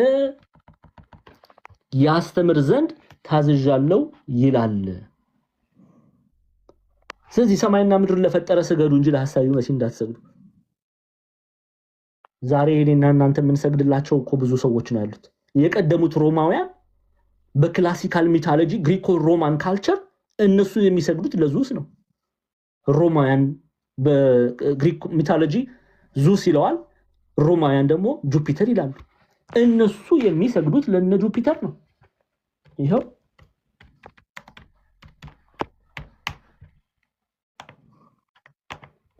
ሮማውያን ይሄው ለጁፒተር ነው የሚሰግዱት። ለምንድን ነው የኔና የናንተ የአማልክት አምላክ ጁፒተር አይደለም? እሺ ክርስቶስ ኢየሱስ ይባላል። ኢየሱስ ክርስቶስ ኢየሱስ እያለ መጽሐፍ ይጠራዋል። ለዙስ እንድንሰግዳል። ግሪካውያን ለዙስ ይሰግዳሉ። ለቄሳር አምልኮተ ሰው አምልኮተ ቄሳርን ገንዘብ ያደርጋሉ። አትስገድ በቃ። ዛሬም እየሰገድን ነው ኢትዮጵያውያን። ለዝሙት ምን ሰግዳለን? ማንኛውም ነገር ከክርስቶስ ፍቅር የበለጠብን ጣዖቱ ነው። ቅዱስ ዮሐንስ አፈወርቅ ሚስት ጣዖት የምትሆንበት ጊዜ አለ ክርስቶስን እንዳትመለከት ካደረገች፣ ባል ጣዖት የሚሆንበት ጊዜ አለ ክርስቶስን እንዳትመለከች ካደረገች ይላል። እኛ ምንም አንሰማም። እኛ ዛሬ ለዝሙት እንሰግዳለን። ዘረኝነት ጣዖት የሆነበት የለም። ኧረ ስንቱን ትስቃላችሁ አይደል? ኮመንት ላይ ወይ ጉድ! ዘረኝነት ጣዖት የሆነብን የለም። ገንዘብ ጣዖት፣ ገንዘብ አቁመን ምን ሰግድ የለንም።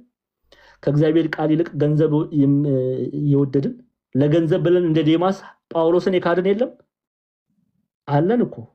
ለገንዘብ ብለን የሮሜን መልእክት የካድን፣ ለገንዘብ ብለን ገላትያን የካድን፣ ለገንዘብ ብለን ቆላሲስን የካድን፣ ለገንዘብ ብለን ፋይሊሞንን የካድን፣ ቲቶን የካድን፣ ጢሞቴዎስን የካድን የለንም አለን። አምልኮተ ሰው ዛሬ ሳይደረግም እንዴ? አሁን እዚህ እግዚአብሔርን ቃል እየተማራችሁ አንዱ የምትወዱት ሰው አሁን ቤት ቢከፍት ጥርግ ብላችሁ አትሄዱ? ከዚህ በላይ አምልኮተ ሰው አለ እንዴ?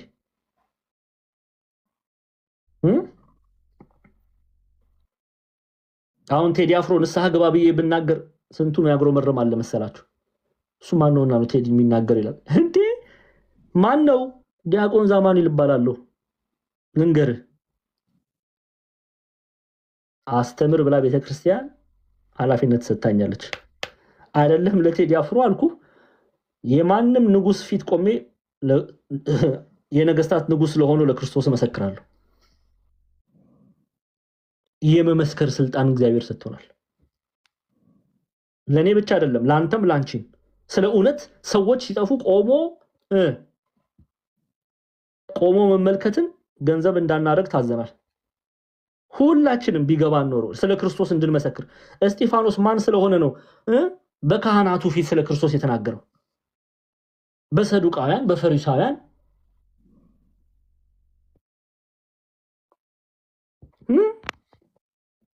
ተመልከቱ አይደለ? መምህራቸው ማን ነው? እነሱ ማን ናቸው? እነዚህ ነው በቃ።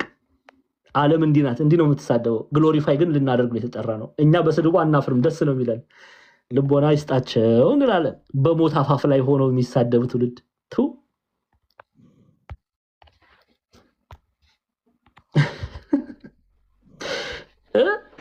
ዛሬስ የለም ጁፒተር አለ? የለም መልሱልኝ። አለ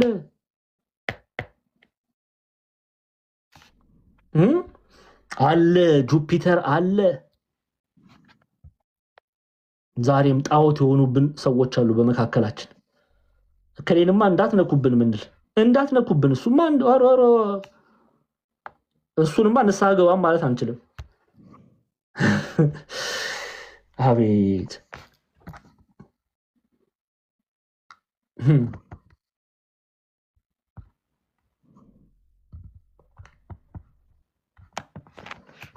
ለዚህ ነው ሰማይንና ምድርንም ባህርንም የውሃንም ምንጮች ለሰራው ስገዱለት አለ፣ አምልኩት አለ።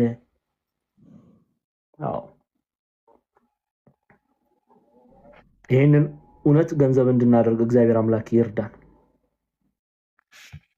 ከዚህ በኋላ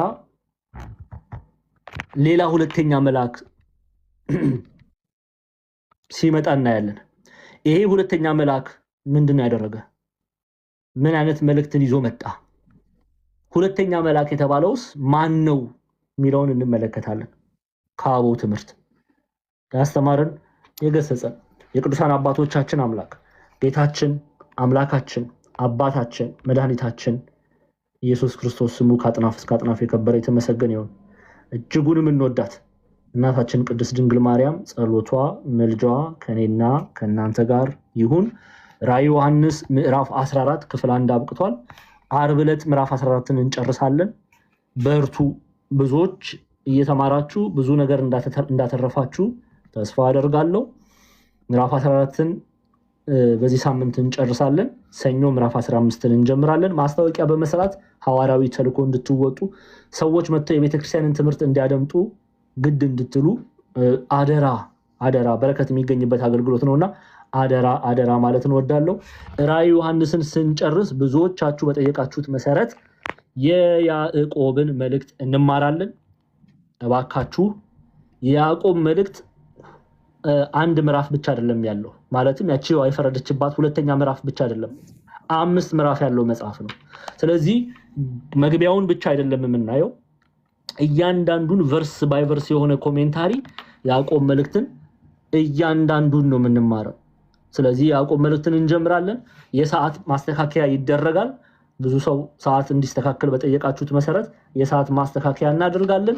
ያዕቆብ መልእክትን ስንጨርስ የቆሮንቶስ መጽሐፍን እንጀምራለን።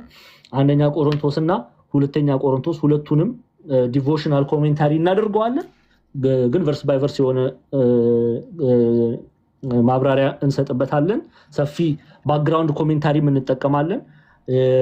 ቆሮንቶስ የት ናት? በፎቶ ሳይቀር በቪዲዮ በካርታ ኤቭሪቲንግ እያሳየዋችሁ ቆሮንቶስ የት ነው የምትገኘው የሚለውን በስፋት እናያለን። ከዛ በኋላ በቆሮንቶስ ለምን ይሄ መልእክት ተላከ፣ ማን ነው የላከው፣ ለምን እነዚህ ሰፊ የሆነ ማብራሪያ እንሰጥበታለን ማለት ነው። እግዚአብሔር አምላክ ቢረዳን የቆሮንቶስን እንጨርሳለን። ሌላው ማርቆስ ወንጌል እየተማርን እንገኛለን። ጳላዲዮስ ቤት ወንድማችን ጳላዲዮስ ከእርሱ ጋር በመሆን የማርቆስ ወንጌልን እያስተማርን ነው። መታችሁ